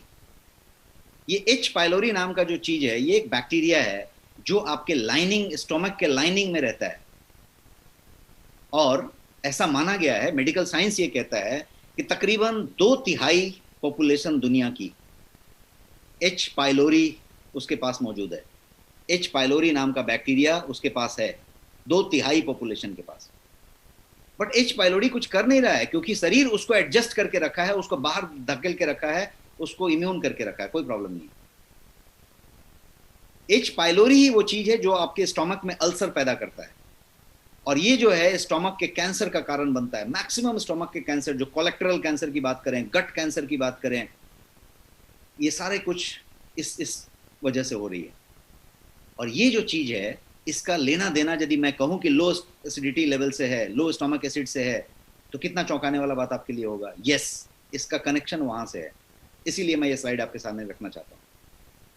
और ये क्या करता है, तो it ends up damaging your intestinal flora. आपके आंत में जो फ्लोरा है, इंटेस्टिनियल फ्लोरा जिसको कहते हैं, उसको ये डैमेज करना शुरू कर देता है, उसको डैमेज कर देता है। उसी से सब चल रहा था, गुड बैक्टीरिया उसको डैमेज करना शुरू कर देता है। और इनडाइजेशन, डायरिया, कॉन्स्टिपेशन, किसी किसी को देखिए हफ्ते में 1 बार 2 बार उसका पेट ढीला हो जाता है, किसी को कॉन्स्टिपेशन हो जाता है। ये सारा मामला ओरिजिनेट कहीं और से हुआ है, उसका लो स्टोमक एसिड है, प्रोसेस ही वहां से चालू बराबर नहीं हुआ। तो कैसे पता चले आपको, how do you know that आपको एच पाइलोरी है, कैसे पता चले? 2 तरीके मैं बताऊंगा। 2 तरीके हैं आपके एच पाइलोरी पता करने का। One is a medical test. आप डॉक्टर के पास जाइए, अच्छे गैस्ट्रोएंटरोलॉजिस्ट के पास जाइए, वो आपका टेस्ट करवाएंगे और पता चलेगा कि आपके पास है कि नहीं। दूसरा तरीका है कि आप जो है अपने बॉडी सिग्नल्स को रीड करें। आपका शरीर आपको सिग्नल देता है, सिग्नल्स को रीड करें। क्या सिग्नल दे रहा है? आपको बर्पिंग आ रही है क्या? 1-2 बार किसी को आ सकती है, 1-2 बार फार्टिंग कोई भी कर सकता है, 1 बार फार्ट होना जरूरी भी है। लेकिन यदि आपको ये बर्पिंग आती है खाने के बाद और खा के बार बार होती है, किसी को दिन भर होती रहती है, तो डाउट करिए एच पाइलोरी की तरफ आपका कहानी बढ़ रहा है। और मैंने इस एच पाइलोरी की खतरे बता दिए कि सारे आंत के कैंसर और कोलेक्टरल कैंसर और गट के कैंसर सब वहीं से हो रहे हैं। तो ये एक हो गया। दूसरा ऐसा हो सकता है कि आपके पास कॉन्स्टिपेशन रहता है, आपके पास हेवीनेस रहता है चेस्ट में, ये सब टाइप का चीज रहता है, तो इसका डाउट आप कर सकते हैं और आपको जो है ये कर सकते हैं। अब डू यू नो कि what kills H pylori? H pylori इतना खतरनाक है, हमने डिस्कस किया। लेकिन यदि आपको ये पूछा जाए कि एच पाइलोरी को खत्म कौन करेगा, क्या उसको मार सकता है, ऐसा क्या चीज है, तो आपको जान के ताजुब होगा कि ये जो आपका स्टोमक एसिड है, दैट किल्स एच पाइलोरी। जो कम हो गया इसलिए ये अंदर आ गया, ये तो था पहले से, लेकिन वो सिक्योरिटी गार्ड के बाहर था, उसको अंदर नहीं आने दिया था। आपका कम पड़ा, अंदर आ गया, कम पड़ेगा, अंदर आ जाएगा। और यदि ऑलरेडी कम था, आप एंटासिड ले रहे थे, आप कुछ और जुगाड़ कर रहे थे, तो फिर और तकलीफ है। जब ये अंदर चला जाएगा तो क्या होएगा? जो भी तकलीफ होएगा, जो भी आपका इलाज होएगा, जो भी लक्षण के हिसाब से टेस्ट होएगा, डॉक्टर आपको एंटीबायोटिक देंगे। अब जब आप एंटीबायोटिक खाना शुरू कर देंगे तो एंटीबायोटिक क्राइसिस में आप जाएंगे, और आप एंटीबायोटिक के बाद वो जो जाल मैंने बताया बीमारियों का, उसमें घुसते चले जाएंगे, एक के बाद एक प्रॉब्लम शुरू होता चला जाएगा। न्यूट्रिशनल डिफिशियंसी एक कारण बनाएगा यही वाली प्रोसेस, लो स्टोमक एसिड। कैसे न्यूट्रिशनल डिफिशियंसी बनाएगा? ये जो मैं बात बताने जा रहा हूं, ये और ज्यादा खतरनाक है, एच पाइलोरी से भी ज्यादा खतरनाक है। क्यों ऐसा? क्योंकि आपका जो लो स्टोमक एसिड है वो आपको डिफिशियंसी की तरफ ले जा रहा है। विटामिन का डिफिशियंसी, मिनरल्स का डिफिशियंसी, मेनली बी विटामिन का डिफिशियंसी, क्योंकि उसको ब्रेक नहीं हो रही है। तो आपने जितना भी कुछ लिया है वो आपके अंदर प्रोसेस नहीं हुआ, तो प्रोसेस नहीं हुआ तो क्या हुआ? वो जाके विटामिन मिनरल सब डिफिशियंसी हो गई। अब आपके शरीर में बीमारियां होने लगी, आपका बाल झड़ने लगा, आपका प्रॉब्लम होने लग गया, आपका वो होने लग गया। क्यों होने लग गया? क्योंकि आप ले तो रहे थे इनटेक, लेकिन प्रोसेस नहीं हो रहा था। वो जाके आपको हार्मफुल बैक्टीरिया में तब्दील हो गया, वो टॉक्सिक हो गया, कुछ और हो गया। कितनी बार ऐसा होता है कि आपके स्टूल में आपको कोई तत्व मिल जाता है जो आपने खाया था, हल्का सा उसका झलक मिल जाता है। उसका प्रूफ क्या हुआ? वो क्या बताना चाह रहा है? व्हाट डज इट से? वो ये कह रहा है कि प्रोसेस नहीं हुआ है, बाईपास होके आ गया है। जब प्रोसेस होके पूरा स्मॉल इंटेस्टाइन में जाएगा तो वो कोई चीज दिखेगा नहीं, पूरा प्रोसेस हो जाएगा। तो ये न्यूट्रिशनल डिफिशियंसी आपको वहां पे देगा, ये एक बात होगी। अब हेयर फॉल किसी का हो रहा है, बी विटामिन और हेयर फॉल का डायरेक्ट कनेक्शन है।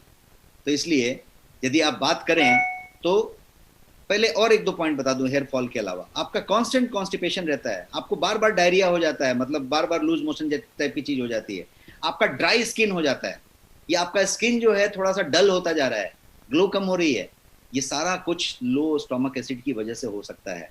तो ये उस तरह की बातें कर रहा हूँ। तो सोल्यूशन क्या है, इलाज क्या है, व्हाट इज द सोल्यूशन, इसकी बात करते हैं।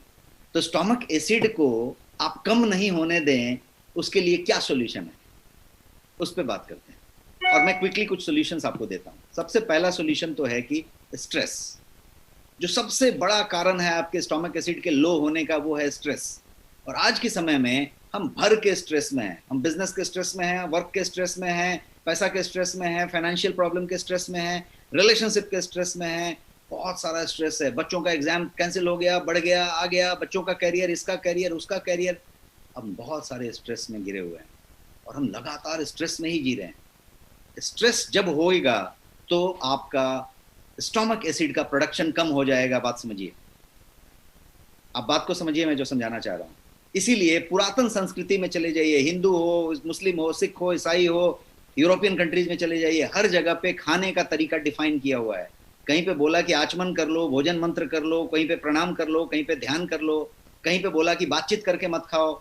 ये सब क्यों बताया गया, इसलिए बताया गया कि आप जो है उस समय शांत हो जाएं, काम डाउन, शांत हो जाएं। बिकॉज आप काम डाउन होएंगे, शांत होएंगे, तभी स्टोमक प्रोडक्शन, एसिड प्रोडक्शन चालू होएगा, नहीं तो नहीं चालू होएगा, अधूरा प्रोडक्शन होएगा, कम पड़ जाएगा। तो इसीलिए एक टर्म है rest and digest, rest and digest. जब तक रेस्ट नहीं करेंगे तब तक डाइजेस्ट नहीं होएगा, और डाइजेस्ट तभी होएगा जब आप शांत हो जाएंगे।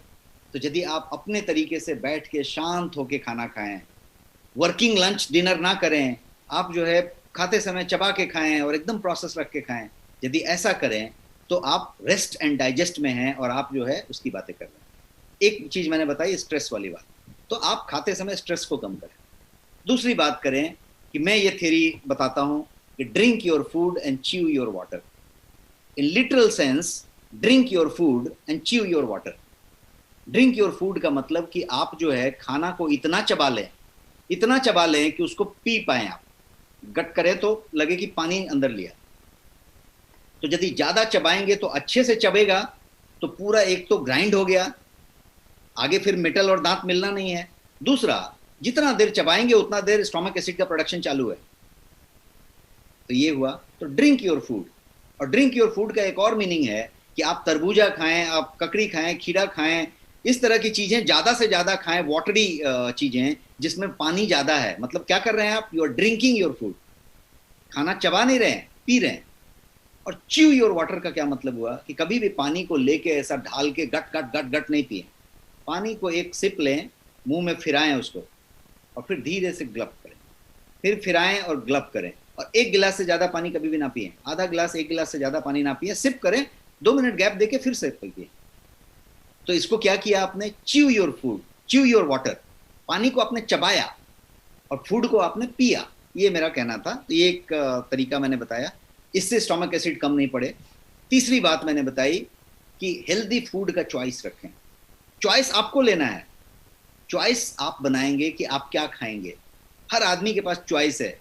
ज्यादा से ज्यादा क्या होगा कि किसी ने आपको घर में एकदम बकवास खाना बना के दे दिया, एकदम सड़ा हुआ खाना बना के दे दिया, या ऐसा ऑयली दे दिया, या ऐसा सॉल्टी दे दिया कि आपको नहीं खाना चाहिए, तो मत खाइए। ये डस्टबिन नहीं है, डस्टबिन में डालिए उसको। आप नहीं खाएंगे ज्यादा बढ़िया होगा, लेकिन अंदर डाल लेंगे तो ज्यादा प्रॉब्लम होगा।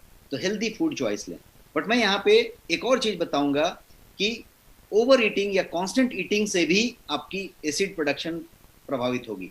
लगातार आप खाते जा रहे हैं, बार बार खाते जा रहे हैं। कुछ लोग बिंज ईटिंग करते हैं। आजकल बहुत सारे ऐसे रेस्टोरेंट हैं जिसमें कि अनलिमिटेड फूड दी जाती है, झंडा गिरा दिया जाता है खाना खाने के बाद। ऐसे कितने रेस्टोरेंट में आप लोग जाते हैं? जहर कर रहे हैं आप। यदि ऐसा हो रहा है तो क्या हो रहा है, आपने जो है पूरा का पूरा स्टोमक एसिड का अभाव कर दिया और ऊपर से लोड कर लिया पूरा भर के। तो इस तरीके का पूरा क्या बोलते हैं, अनहेल्दी डाइट हो गया वो। कभी साल में एक बार आपने कर लिया है, शौक से किया है, कोई फैमिली फ्रेंड बच्चे के लिए इंटरेस्ट के लिए किया है, इट्स फाइन, इट्स डन, वो स्टोमक एसिड मैनेज कर लेगा।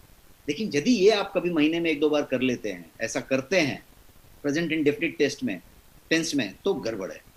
अब और एक चीज मैं यहाँ पे बताना चाहूंगा जो मैं अपने दूसरे हेल्थ स्ट्रैटेजी के लेक्चर में बताता हूँ, वो ये कि 5 तरीके का मंत्र लेके चलें तो आपका खाने का टॉपिक क्लियर हो जाता है।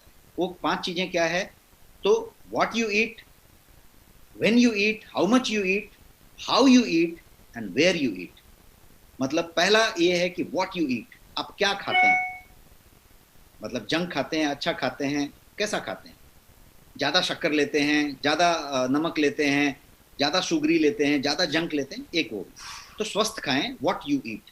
दूसरा हुआ हाउ मच यू ईट, कितना खाते हैं आप, आपके थाली में कितना होता है। कुछ लोग पूरा थाली भर के खाते हैं, कुछ लोग 5-10 रोटी खा लेते हैं, कुछ लोग पूरा 1 प्लेट चावल खा लेते हैं भर के। आपका पेट जो है, यदि साइंस के हिसाब से आप जाएं तो पेट का जो अमाशय है जिसमें ये पहुंचा, उसकी साइज आपके फिस्ट के बराबर है। मुट्ठी, बंद मुट्ठी कीजिए, जितनी बड़ी आई उतनी बड़ी आपकी अमाशय की साइज है, उतना ही ले सकता है वो। और वो 3x फैल सकता है, मतलब इसका 3 गुना फैल सकता है। आप यदि और डालेंगे तो वो फैलेगा और 3 गुना तक फैलेगा। अब आप अंदाजा लगाइए कि, और आपकी मुट्ठी के साइज से आप अपना मुट्ठी ले लीजिए। यदि कोई महाबली खली होगा तो खली के मुट्ठी के हिसाब से उसका ले लीजिए, कोई छोटा बच्चा होगा तो बच्चे के मुट्ठी के हिसाब से ले लीजिए। लेकिन पेट आपके मुट्ठी के साइज का है, वो 3 गुना एक्सपैंड होएगा। क्लियर है कॉन्सेप्ट? अब आप मुझे बताइए कि यदि उसमें आपने पूरा भर के 15 रोटी डाल दिया, 10 रोटी डाल दिया, उसके बाद भी कुछ खा लिया और टेस्टी कुछ आया वो भी खा लिया, और आपने वो रेस्टोरेंट के स्टाइल में खा लिया जो झंडा गिरा देते हैं, तो किया क्या आपने? एक आप वॉशिंग मशीन में कपड़ा धोते हैं तो कैसा होता है? वॉशिंग मशीन के धोने का प्रोसेस क्या होता है? वो कपड़े को पानी के फ्लो में घुमाता है, ऐसे ऐसे ऐसे ऐसे, और उसको साफ कर देता है। लेकिन वॉशिंग मशीन को यदि आप गर्दन तक पूरा भर दें, टॉप कर दें, टॉप अप कर दें, और उसको मशीन को चला दें, तो कपड़ा साफ होएगा क्या? नहीं होएगा। कपड़ा खाली घुर घुर घुर घुर करेगा। वो 45 मिनट 1 घंटा जो चलता है वो चलेगा, जो भी टाइमर आपने लगाया है, खाली घुर घुर करेगा, लेकिन साफ नहीं होएगा। क्यों? क्योंकि वो तो स्प्लैश ही नहीं किया ना। तो आपका खाना खाया तो सही आपने, लेकिन वो एब्जॉर्ब नहीं हुआ। वही बात हम डिस्कस कर रहे थे, वो जाके टॉक्सिक बन गया, सड़ गया और वहां जाके पहुंच गया। तो इसीलिए मैंने बताया हाउ मच यू ईट, तो हमेशा भूख से थोड़ा कम खाएं और मुट्ठी का ध्यान रखें। ये 3 गुना हो सकता है तो 2 गुना खा लें, उससे ज्यादा ना खाएं। तो ये एक बात होगी। दूसरी चीज हुई कि व्हेन टू ईट, कब खाएं, खाने का टाइमिंग रखें कि कब खाएं। सुबह उठने के 60 मिनट के अंदर, 120 मिनट के अंदर कुछ खा लें, और सोने के 2 घंटे पहले खाना खत्म कर लें। ये टाइप का कुछ चीज हुआ। और हर दिन के खाने का टाइम मेंटेन रखें। इस पे लंबी चर्चा हो सकती है, हम एक दूसरा सेशन इसके लिए करेंगे। हाउ टू ईट, कैसे खाएं, खड़ा होके खाएं, चलते चलते खाएं, बात करते करते खाएं, कैसे खाएं, पानी पी पी के खाएं, पानी पी ले पहले तब खाएं, ये सारा गलत हो सकता है। तो उसकी बात करें। वेयर टू ईट, कहाँ पे खाएं, ये सारी चीज तय करें। उसके अलावा पानी पीने की बात है। खाने खाते आपने पानी पी लिया, खाने के दरमियान पानी पी लिया, या खाना खा के तुरंत एक छाछ मंगा के पी लिया, या बहुत सारा वाटरी चीज ले लिया, आपने क्या किया? आपने स्टोमक एसिड को डाइल्यूट कर दिया। अब आपको बर्पिंग होने वाली है, आपको कॉन्स्टिपेशन होने वाला है, आपको ब्लोटिंग होने वाली है, आपको सब कुछ होने वाला है। आपने स्टोमक एसिड को जो था उसको डाइल्यूट कर दिया पूरा। तो उस समय पानी ना पिए। खाने के 15-20 मिनट पहले से लेके आधे घंटे बाद तक पानी को ना टच करें। 1-2 घूंट ले लें जो कि आपके पानी को अंदर तक पहुंचा दे। तो ये एक बात हुई। और आप बातें करते हैं, get your food intolerance test done. अपने फूड का इनटॉलरेंस टेस्ट डन कीजिए, क्योंकि आप यदि पहले से ही लो स्टोमक एसिड में चल रहे हैं तो शरीर जो है बहुतों का मॉलिक्यूलर मिमिक्री कर चुका है और उनको जो है खतरा मान चुका है। अब आप जब लेते हो तो वो रिएक्शन मारता है और आपको पता ही नहीं है कि ये मुझे नहीं खाना चाहिए था। आप कहते हो नहीं, मैं तो बचपन से ही खाता चला रहा हूं, अरे मैं बचपन से दूध लेता था, मैं बचपन से ये लेता था। आप इनटॉलरेंस टेस्ट कराइए, आपको अभी पता चलेगा कि अब आपका शरीर क्या ले सकता है और क्या इनटॉलरेंस में भेज रहा है। और आपको जान के खुशी होगा कि नेक्स्ट मनी के पैनल में आपके पास फूड इंटॉलरेंस टेस्ट का पूरा टेस्ट रखा हुआ है, जिसमें करीब 250 टेस्ट होते हैं आपके एक सिंपल ब्लड लेके, और ये पूरा का पूरा हो सकता है। और उसकी कीमत है 8,500 रुपए। आप बटन दबा के ले सकते हैं, आपके घर से सैंपल कलेक्ट करेगा और आपको 200+ रिपोर्ट देगा और आपको बताएगा कि आपके लिए कौन सा चीज इनटॉलरेंट हो चुका है। और इतना ही नहीं, मैं इस सेशन में आपको प्रॉमिस करता हूं कि मैं सीएमडी सर से रिक्वेस्ट करने जा रहा हूं कि उस पे सर चाहें तो थोड़ा आपके लिए एक्स्ट्रा फीचर दें कि वो जो है पूरा का पूरा आपका बीवी क्या बोलते हैं वॉलेट के पॉइंट यूटिलाइज हो जाए। यदि आपका फुल वॉलेट पॉइंट यूटिलाइज हो जाए, ऐसा रिक्वेस्ट मैं सर से करने जा रहा हूँ, और यदि ऐसा होता है तो वो भी मैं कल तक आप लोगों को कंफर्म करूंगा। तो ये एक बात हो गई कि आप फूड इंटॉलरेंस टेस्ट कराएं, क्योंकि आपका जो इसोफेगस है उसको इरिटेट मत होने दें। जैसे ही इनटॉलरेंट फूड लेंगे वो इसोफेगस इरिटेट होगा और वो पूरा का पूरा प्रोसेस चालू हो जाएगा, वो जग जाएगा, इम्यून सिस्टम वो जो है उसको मिमिक्री करेगा और सारे आपको तकलीफ शुरू हो जाएगी। तो get your food intolerance test done. ये मेरा नेक्स्ट पॉइंट था। अगला पॉइंट है कि बैलेंस डाइट लें। आपके डाइट में माइक्रो न्यूट्रिएंट पूरे होने चाहिए, बैलेंस्ड होने चाहिए, बैलेंस डाइट।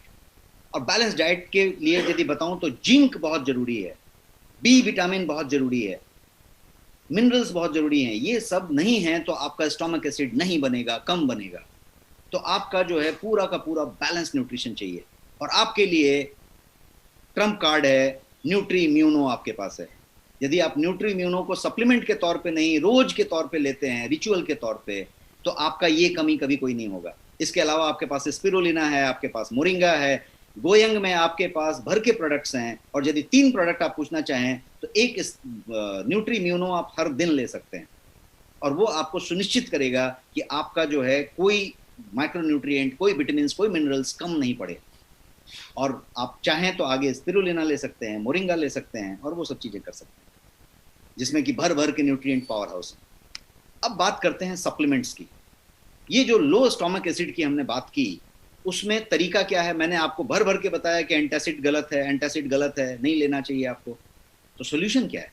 तो मैं सोल्यूशन आपको सप्लीमेंट का देने जा रहा हूँ। सप्लीमेंट सोल्यूशन है, क्योंकि लो स्टोमक एसिड जो है आपके विटामिन मेटाबॉलिज्म को और उसके एब्जॉर्प्शन को छेड़ देता है, मतलब मैल एब्जॉर्प्शन इसको कहते हैं।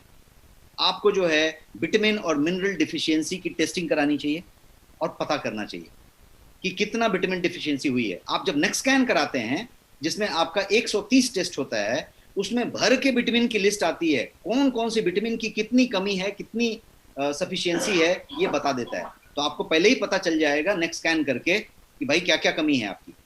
और उसको पूरा करने के लिए मैंने आपको ऑलरेडी बता दिया कि आप जो है न्यूट्रीम्यूनो ले सकते हैं, स्पिरुलिना ले सकते हैं, मोरिंगा ले सकते हैं, सब कुछ है आपके पास।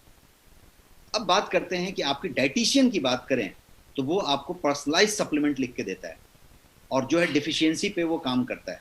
अब मैं कुछ सप्लीमेंट आपको बताने की बात कर रहा हूँ। सप्लीमेंट को आप समझेंगे तो सबसे पहला एक सप्लीमेंट है जिसका नाम है, आप क्या बोलते हैं, फनेल सीड कहेंगे, जिसको कि आप कहेंगे सौंफ, सौंफ कहते हैं हिंदी में, और कोई राज्य में कुछ कहते हैं तो आप टाइप कर सकते हैं, सौंफ कहते हैं जिसको कि आप फनेल सीड कहेंगे। फनेल सीड सौंफ जो है उसके अंदर एबिलिटी है आपके डाइजेशन सिस्टम को काम कर देने का, शांत कर देने का, सूद कर देने का। जैसे ही वो शांत और सूद होएगा, डाइजेस्टिव एसिड अच्छे से बनेगा, यहां तक कि यहाँ का पाचन रस जिसको कहते हैं लार, वो भी सलाइवा अच्छे से बनेगा। एक और गुण है सौंफ में, सौंफ जो है वो एंटी बैक्टीरियल प्रॉपर्टी से लैस है एकदम, मतलब उसके अंदर कूट कूट के एंटी बैक्टीरियल प्रॉपर्टी भरा हुआ है और वो बैड बैक्टीरिया को मारता है, फंगी को स्टोमक में मारता है, तो वो गुड बैक्टीरिया के लिए रास्ता क्लियर करता है, बैड को खत्म करता है। और वो फाइटोन्यूट्रिएंट उसके अंदर एक पाया जाता है, हर चीज के अंदर एक एक्टिव होता है, बढ़िया। तो जो सौंफ के अंदर, फेनल सीड के अंदर जो एक्टिव है उसका नाम है एनेथॉल। एनेथॉल नाम का एक एक्टिव होता है जो इस बात के लिए जाना जाता है कि स्टोमक के वाल को वो रिलैक्स करता है, शांत करता है, जिससे स्टोमक में एसिड प्रोडक्शन को बढ़ावा मिले। आप देखिए गाय जब दूध देती रहती है तो गाय का दूध निकालने वाला का जो दूसरा व्यक्ति होता है या आप जो होते हैं, वो गाय को ऐसे सहला देते हैं। गाय को जो है मॉस्किटो नहीं आए उसके लिए कुछ आप पंखा फैनिंग कर देते हैं। गाय के सामने बछड़े को रख दिया जाता है तो बछड़े को गाय 1-2 बार यदि चाटती है, देखती है, तो ये होता है। ये सब चीज का एक्शन का क्या है, उस समय मिल्क सेक्रेशन बढ़ता है। क्यों? क्योंकि गाय जो है शांत हो जाती है, काम डाउन हो जाती है। तो ये जो यदि स्टोमक एसिड का सेक्रेशन बढ़ाना है तो आपको कूल डाउन होना पड़ेगा, सौंफ ये काम करता है। तो एसिड रिफ्लक्स वगैरह में सौंफ बहुत जबरदस्त काम करता है। अब एक दूसरी चीज की बात बताता हूँ, इसका नाम है धनिया, कोरिएंडर। कोरिएंडर जो है धनिया, इसके अंदर एंटी इन्फ्लेमेटरी प्रॉपर्टी है, ये इन्फ्लेमेशन को कम करता है। और यही कारण है कि ये जो है बहुत सारे अर्थराइटिस और ये वो बीमारियों में सजेस्ट किया जाता है, क्योंकि वो इन्फ्लेमेशन कम करता है। कोरिएंडर जो है एक और काम करता है, वो एंटीसेप्टिक गुणों से भरपूर है। तो ये जो है माउथ अल्सर कभी किसी को होता है तो आप देखिएगा धनिया लेने से उसको तुरंत फायदा होता है। क्यों? क्योंकि वो एंटीसेप्टिक है, तो एंटी इन्फ्लेमेटरी है और एंटीसेप्टिक है।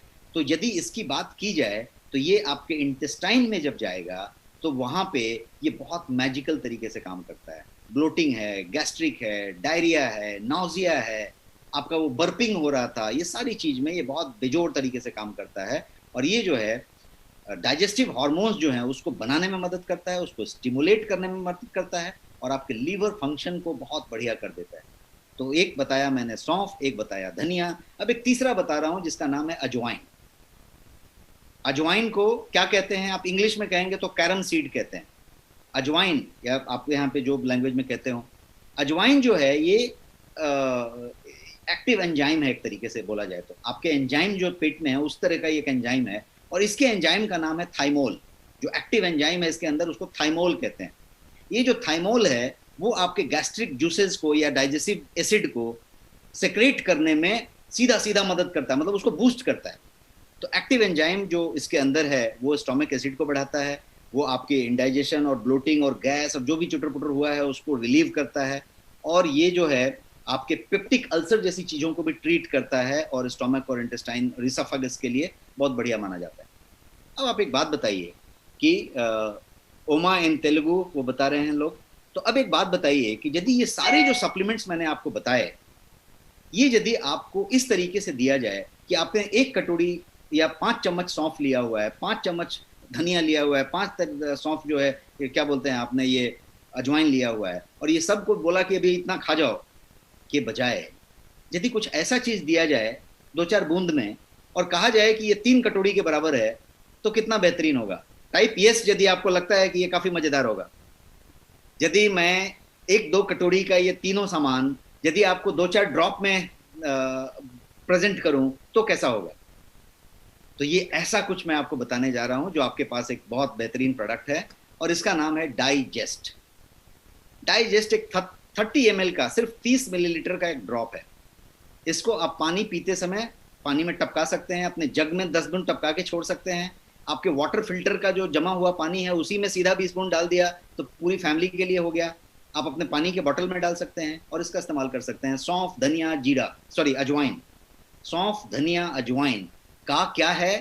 अर्क है, उसका एसेंशियल ऑयल का एक्सट्रैक्ट है, जिसका कि 1 बूंद आपके उस चम्मचों के बराबर है। भर भर के आपने फक्का मार मार के खा लिया उसके बराबर है, और इजी, कन्वीनियंट, एकदम आराम से ले सकते हैं, चलते चलते ले सकते हैं, हर दिन ले सकते हैं। एंटासिड से बहुत बढ़िया है, एंटासिड जैसा कोई नुकसान नहीं है। और मैंने इनका फार्माकोलॉजी आपको बताया थोड़ी देर पहले, और बताया कि कौन कैसे काम करता है। बिना नुकसान किए यदि आपका वो वाला चीज कम करे और स्टोमिक एसिड को ही बढ़ा दे और आपका सिम्टम भी ठीक कर दे तो कितना बढ़िया। तो ये वो काम करेगा, और ये जो है बैलेंस रखेगा। यस, आपके स्टोमिक एसिड को बैलेंस रखेगा, उसकी प्रोडक्शन को बढ़ा देगा। तो ये एक बात हो गई।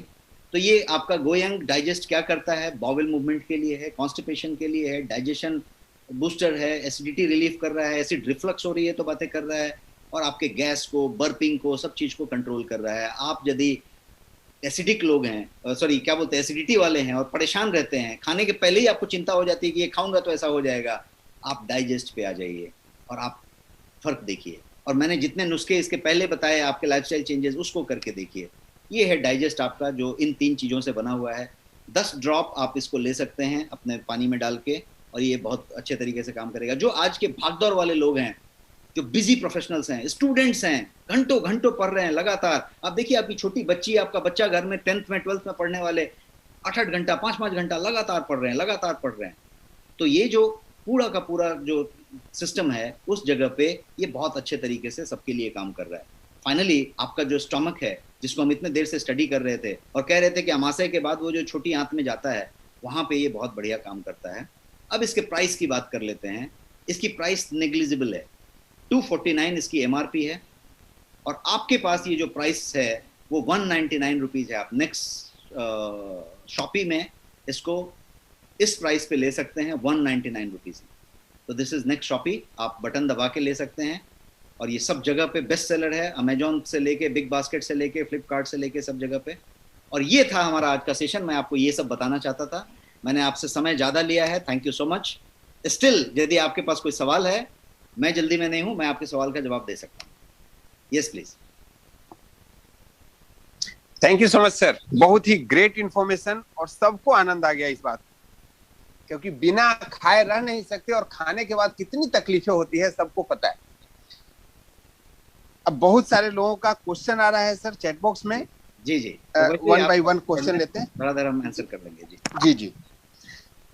एक क्वेश्चन है कि गैल ब्लैडर में स्टोन है क्या, मैं क्या करूं? उस 11 mm का स्टोन है क्या गैल ब्लैडर में? तो उससे कोई नुकसान नहीं है निकाल देने से, बट वो डॉक्टर आपके बताएंगे कि उससे क्या प्रॉब्लम है। वो गॉल ब्लैडर का स्टोन तभी निकाला जाता है जब गॉल ब्लैडर की फंक्शनलिटी 5-10% से नीचे चली गई है। यदि गॉल ब्लैडर फंक्शन हो रहा है तो उस स्टोन को कोई और ट्रीटमेंट डॉक्टर देंगे, कोई और तरीका बताएंगे।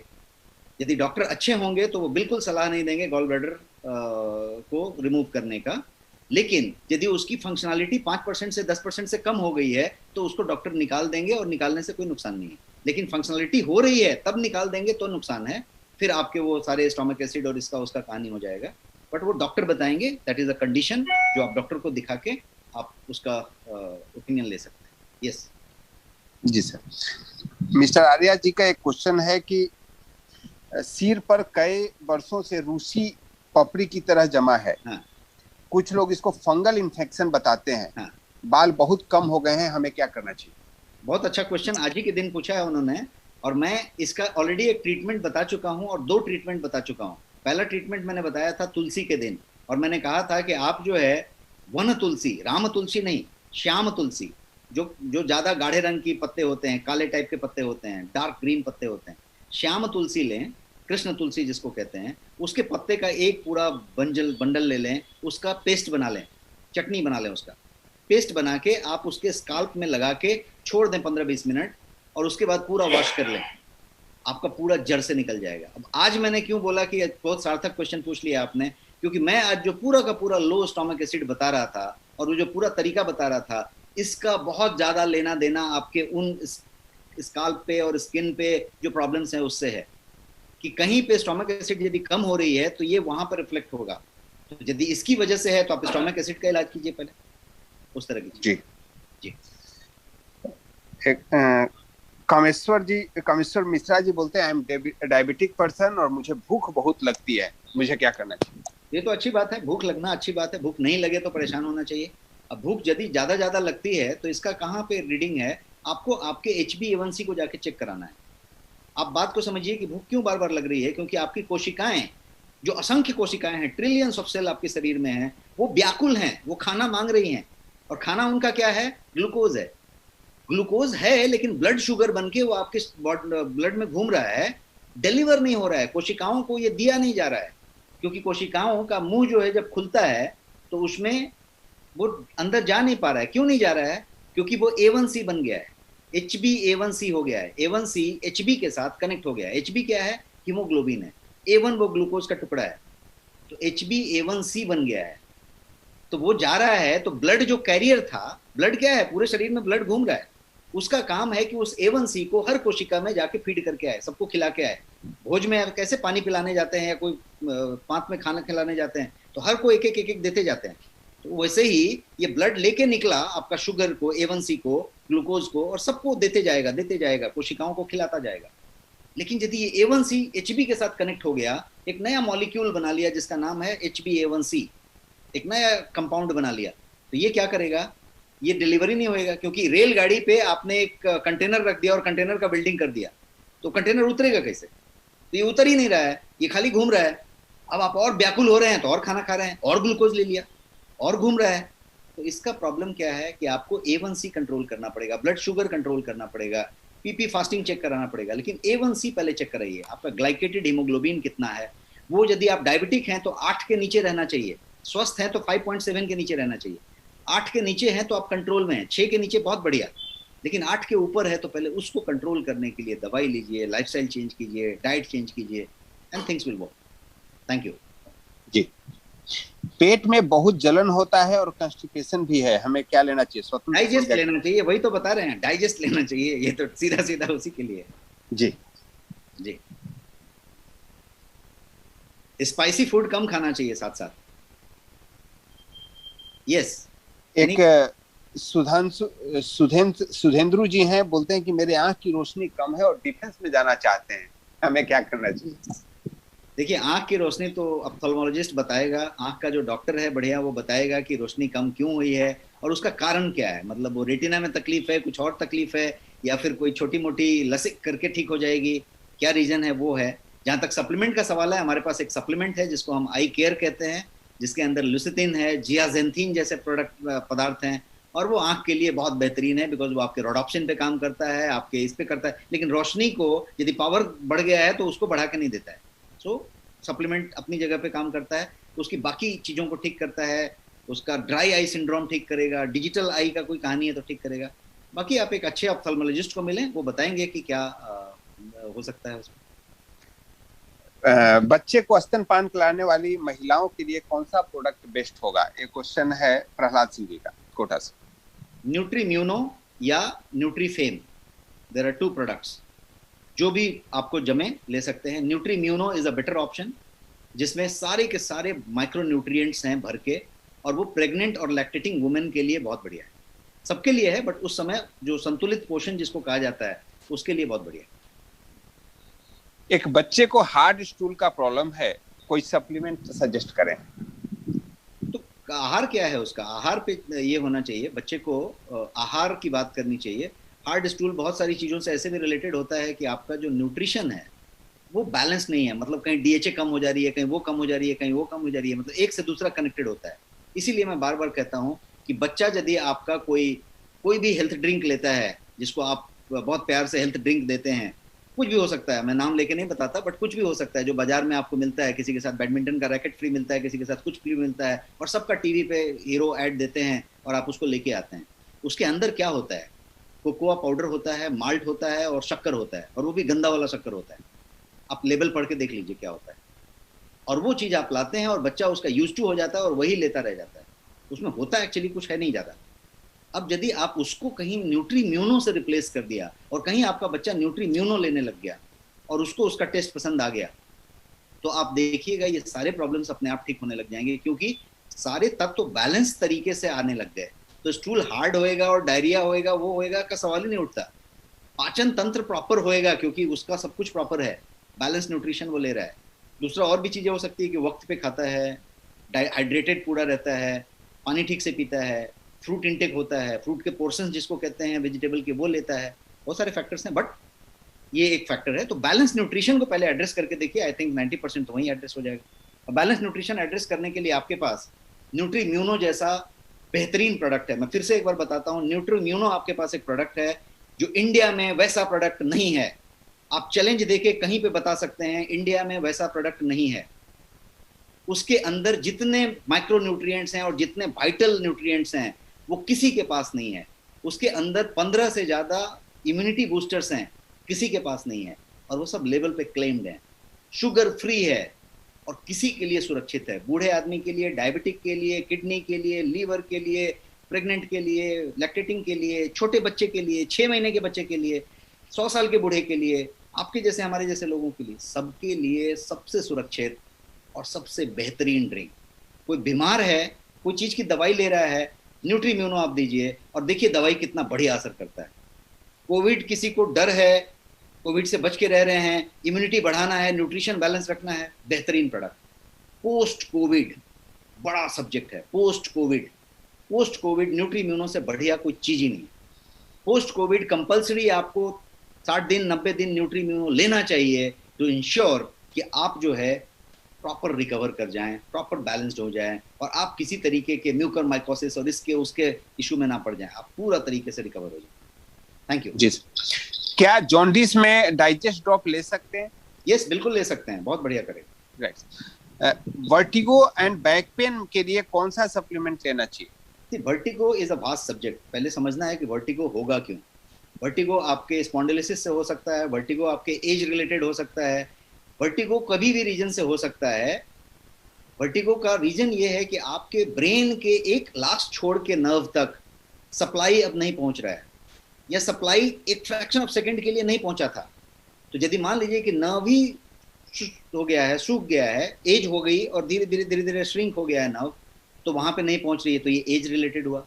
उसको भी बहुत अच्छा से किया जा सकता है ट्रीट, कि आप जो है नर्व को श्रिंक ना होने दें, आप बहुत सारा अखरोट खाएं, वॉलनट खाएं, बहुत सारा ओमेगा 3 फैटी एसिड लें, आपके पास ओमेगा 3 करके कैप्सूल है वो लें, सारा कुछ करें और आप स्वस्थ रहें, दिमागी कसरत करते रहें, व्यस्त रहें, दिमाग को एक्टिव रखें। दूसरा चीज ऐसा है कि यदि आपके यंग एज में हो रहा है, कुछ हो रहा है, तो स्पॉन्डिलिसिस एक बड़ा रीजन है कि कोई ना कोई यहाँ पे कोई गोटी है जो हल्की सी दब गई। अब वो दब गई तो उसका नर्व जो जा रहा था उसको उसने दबा दिया हल्का सा, अब वहां पे वो दिक्कत हो रही है, तो वर्टिगो हो रहा है। तो वर्टिगो का सबसे पहले तो रीजन आइडेंटिफाई करना पड़ेगा, आपको ब्रेन एमआरआई वगैरह करनी पड़ेगी, अच्छा डॉक्टर से मिलना पड़ेगा, और फिर डॉक्टर जीरो डाउन हो जाएंगे कि इस वजह से। अब उसका इलाज का बात करेंगे तो दो चीजें, न्यूट्रिएंट, एंटीऑक्सीडेंट। न्यूट्रिएंट, एंटीऑक्सीडेंट दो चीजों की बात है। और यदि पेन को कम करने की और उसकी बात है तो नॉन इन्फ्लेमेटरी कोई चीज जैसे करक्यूमिन या क्योर माइंड ड्रॉप, इस तरह की चीजें। बट न्यूट्रिएंट और एंटीऑक्सीडेंट की बात करें तो दो ही चीज आती है आपके पास, एक आता है आपका न्यूट्रीम्यूनो और दूसरा आता है टेराबेरी। तो न्यूट्रीम्यूनो टेराबेरी दोनों जरूरत नहीं है, दोनों जरूरत है तो दोनों लीजिए, एक की जरूरत है तो एक लीजिए, आप इसको कर सकते हैं and that will help you good. But lot of lifestyle changes, आप कैसे बैठते हैं, कैसे पोस्चर रखते हैं, कितने देर ऐसे देखते हैं, कैसा करते हैं, रूट कॉज को एड्रेस करें and it will work. Yes please sir, leucoderma बीमारी का कोई सप्लीमेंट अपने पास है क्या जो उसमें काम? अपने पास है, और हमारे पास ये पूरा न्यूट्री फेम बोल के एक पाउडर है जिसमें काफी कुछ डिटेल है वहाँ। बैलेंस न्यूट्रिशन के लिए भी काफी कुछ है, बट न्यूट्री फेम है आपके पास जो आपका काफी फायदा करता है। जी, रिमोटॉइड आर्थराइटिस में कौन सा सप्लीमेंट लेना चाहिए? नोनी। नोनी के लिए तो उसके अंदर जो आपका एक्टिव है, नोनी के अंदर जो आपका एक्टिव है जिसको हम कहते हैं 09 का सीधा सीधा लेना देना आपके पेन किलिंग से है और इन्फ्लेमेशन घटाने से है। तो यदि आप नोनी को यूज करते हैं तो आपका रिमोटॉइड आर्थराइटिस हो, साइटिका हो, कोई और चीज हो, कोई और चीज का पेन हो, पेन और इन्फ्लेमेशन दोनों बिना पेन किलर लिए नेचुरली आप कम कर पाएंगे। बट आर्थराइटिस से एक और मैं यहाँ पे पॉइंट बता दूं आज के सेशन से रिलेटेड, कि आर्थराइटिस है तो पहले ये देख लें कि कहीं ऐसा तो नहीं कि इसका ट्रिगर आपके लो स्टोमक एसिड से है, और यदि ऐसा है तो आपके पास सिर्फ 199 रुपीज का वो ड्रॉप है जिसको आप टुप टुप करके ले सकते हैं, और आप जो है अपने खाने पीने जो जितने तरीके मैंने बताए उसको सुनिश्चित करके स्टोमक एसिड के प्रोडक्शन को ठीक कर सकते हैं। वो तरीका मैंने बताया कि रेस्ट एंड डाइजेस्ट, शांत होएं खाते समय, ठीक से चबा के खाएं, chew your food, drink your water, sorry, drink your food and chew your water. Yes please. जी, अभी Are we done? I think हम लोग एक लास्ट क्वेश्चन ले लेते हैं सर। yes, एक बाल सफेद हो रहे हैं इनके और काफी चिंतित हैं सोरेन जी हैं, उनको क्या करना चाहिए ताकि वो रुके? देखिए, बाल जो सफेद हो रहे हैं उसका तो कारण लेना देना आपके पिगमेंटेशन से है। कोई एक जगह पे एक पिगमेंट एक बार सफेद हो गया तो वो आगे का जो प्रोडक्शन है उसको सफेद दे दिया। आप कभी देखिए मूंछ का बाल एक सफेद हो गया यहाँ पे, तो हर बार वही वाला बाल उसको कितना भी काट दीजिए वो जब उगेगा तो सफेद ही उगेगा। कभी कभी आपका यहाँ पे एक बाल सफेद हो गया, एक चार, तो आपका जब यहाँ पे उगेगा तो ही सफेद उगेगा, बाकी सब काले उगेंगे, क्योंकि उसके पीछे का जो पिगमेंट है वो उसका कलर चेंज कर दिया है। सफेद बाल होना बुरी बात नहीं है, यदि हो गया बहुत एज के पहले ही हो गया तो फिर बात है। अब उसके बहुत सारे तरीके हैं। एक गंदा वाला तरीका है कि आपने कोई डाई लगा लिया, उससे और प्रॉब्लम बढ़ेगी, वो और सफेद होते चले जाएंगे, बाकी कैंसरस वैंसरस होएगा वो अलग बात। लेकिन यदि कोई ऑर्गेनिक डाई का प्रोसेस हो सकता है तो वो है आंवला का एक तरीका है कि आप आंवला सूखा हुआ जो बाजार में मिलता है उसको आप लें, उसको रात को पानी में डाल दें एक ग्लास में या बाउल में, वो सुबह में उसका पानी पूरा काला हो जाएगा, उसको और मसल दें, मसल के उसको पूरा वॉश कर लें। वॉश करके जो चीज़ बनी उसको आप चबा के खा जाएं, और जो पानी था उससे अपने बाल को एक बार जरा वॉश कर लें। वो इतना ज़्यादा तकलीफ वाला होगा कि यदि बाथरूम में गिरेगा तो वहाँ भी काले काले धब्बे आएंगे, लेकिन वो यदि आप करते हैं तो this is one of the natural, most natural technique. शुरू में आपको लगेगा कि इससे धोने से कैसे काला होएगा, लेकिन यदि आप कंटिन्यूअस धोते रहें और हर दिन का रिचुअल बना दें तो आपको महीने में, 1.5 महीने में, 45 दिन में एक अच्छा खासा फर्क दिखेगा, क्योंकि आप उसको कंज्यूम भी कर रहे हैं और इसको ये भी कर रहे हैं। ये एक बात हमने बता दी। दूसरी बात हमने आपको बताई थी ओमेगा 3 के दिन, ओमेगा 3 आप उसको इस्तेमाल करें और आप उस तरीके का चीज करें। और तीसरी चीज ऐसी है कि आप जो है, यदि आप अपने को चेक करें कि कहीं लो स्टोमिक एसिड में तो नहीं है, कहीं आपका बॉडी आपका एंटी बॉडी वो तो नहीं कर रहा, इम्यून सिस्टम एक्टिवेट तो नहीं कर दे रहा और मिमिक्री तो नहीं कर रहा, तो यदि ऐसा कुछ कर रहा है तो फूड टॉलरेंस टेस्ट कराइए, अपना पूरा टेस्ट कराइए और उस तरीके की कुछ चीज़ों का ध्यान रखिए, स्टोमिक एसिड को पूरा बनाए रखिए। बिकॉज एक बात समझिए कि यदि बाल उम्र से पहले सफ़ेद हुए हैं तो कुछ ना कुछ तो गड़बड़ है, जिसको कि वो जो है बॉडी जो है खतरा समझ रहा है और अपना रडार ऑन कर दे रहा है। Yes, I think we are done with this session. एक लास्ट सवाल है सर, विजय रोहिला जी का, स्किन डिजीज के लिए उनको क्या करना चाहिए? चर्म रोग से परेशान, स्किन डिजीज है उनके पास, स्पेसिफाई नहीं किया है कौन तरह का है। इस तरीके का है स्किन डिजीज, तो एक बड़ा वास्ट सब्जेक्ट है और इसमें भी सुपर स्पेशलिस्ट हैं, तो आपका स्किन डिजीज क्या है पहले वो क्लियर हो जाए और फिर स्किन डिजीज के हिसाब से आप जो है उसका इलाज करें। हालांकि स्किन डिजीज का एक बेसिक बात ये हुआ कि आप यदि नोनी जैसा कोई चीज इस्तेमाल करते हैं, एंटीऑक्सीडेंट कोई लेते हैं, तो आपकी प्योरिफिकेशन सेल लेवल पे, सेल्यूलर लेवल पे, रूट लेवल पे प्योरिफिकेशन हो रही है। एक हो गया। दूसरी, स्किन का एक और तरीका आप कर सकते हैं कि स्लीप अच्छा करें। और तीसरा, आप स्किन के लिए ये करें कि आप सुनिश्चित करें कि आपको कभी भी इंडाइजेशन, ब्लोटिंग, कॉन्स्टिपेशन, ब्लड इस तरीके का चीज ना होए और इसके लिए सुनिश्चित करें कि स्टोमक एसिड पूरा है। खाना आपका पूरा पच के छोटी आंत में घुसे, यदि बिना पचे घुसेगा तो वो टॉक्सिन्स छोड़ेगा और स्किन पे ही आएगा फाइनली। तो स्किन में यदि कोई रैशेज है, इरिटेशन है, चकता है, एक्जिमा है, खुजली है, नोचनी है, कुछ ऐसा टाइप का चीज हो रहा है, तो उसका ऊपर से स्किन पे कुछ लगा के सूदिंग कर सकते हैं, फंगस बैक्टीरिया कम कर सकते हैं, लेकिन रूट कॉज जो है लो स्टोमक एसिड हो सकता है। 90% लोगों को लो स्टोमक एसिड होता है। और कहीं आप एंटासिड खाने के आदी हैं और पॉप करते रहते हैं एंटासिड, तब तो आप और उसको कम करते जा रहे हैं। वही आज मैंने पूरा बताया था, तो वो प्रोसेस आप कर सकते हैं। Thank you so much. Thank you so much sir, बहुत सारे क्वेश्चन आज क्लियर किया आपने। Thank you so much. Thank you.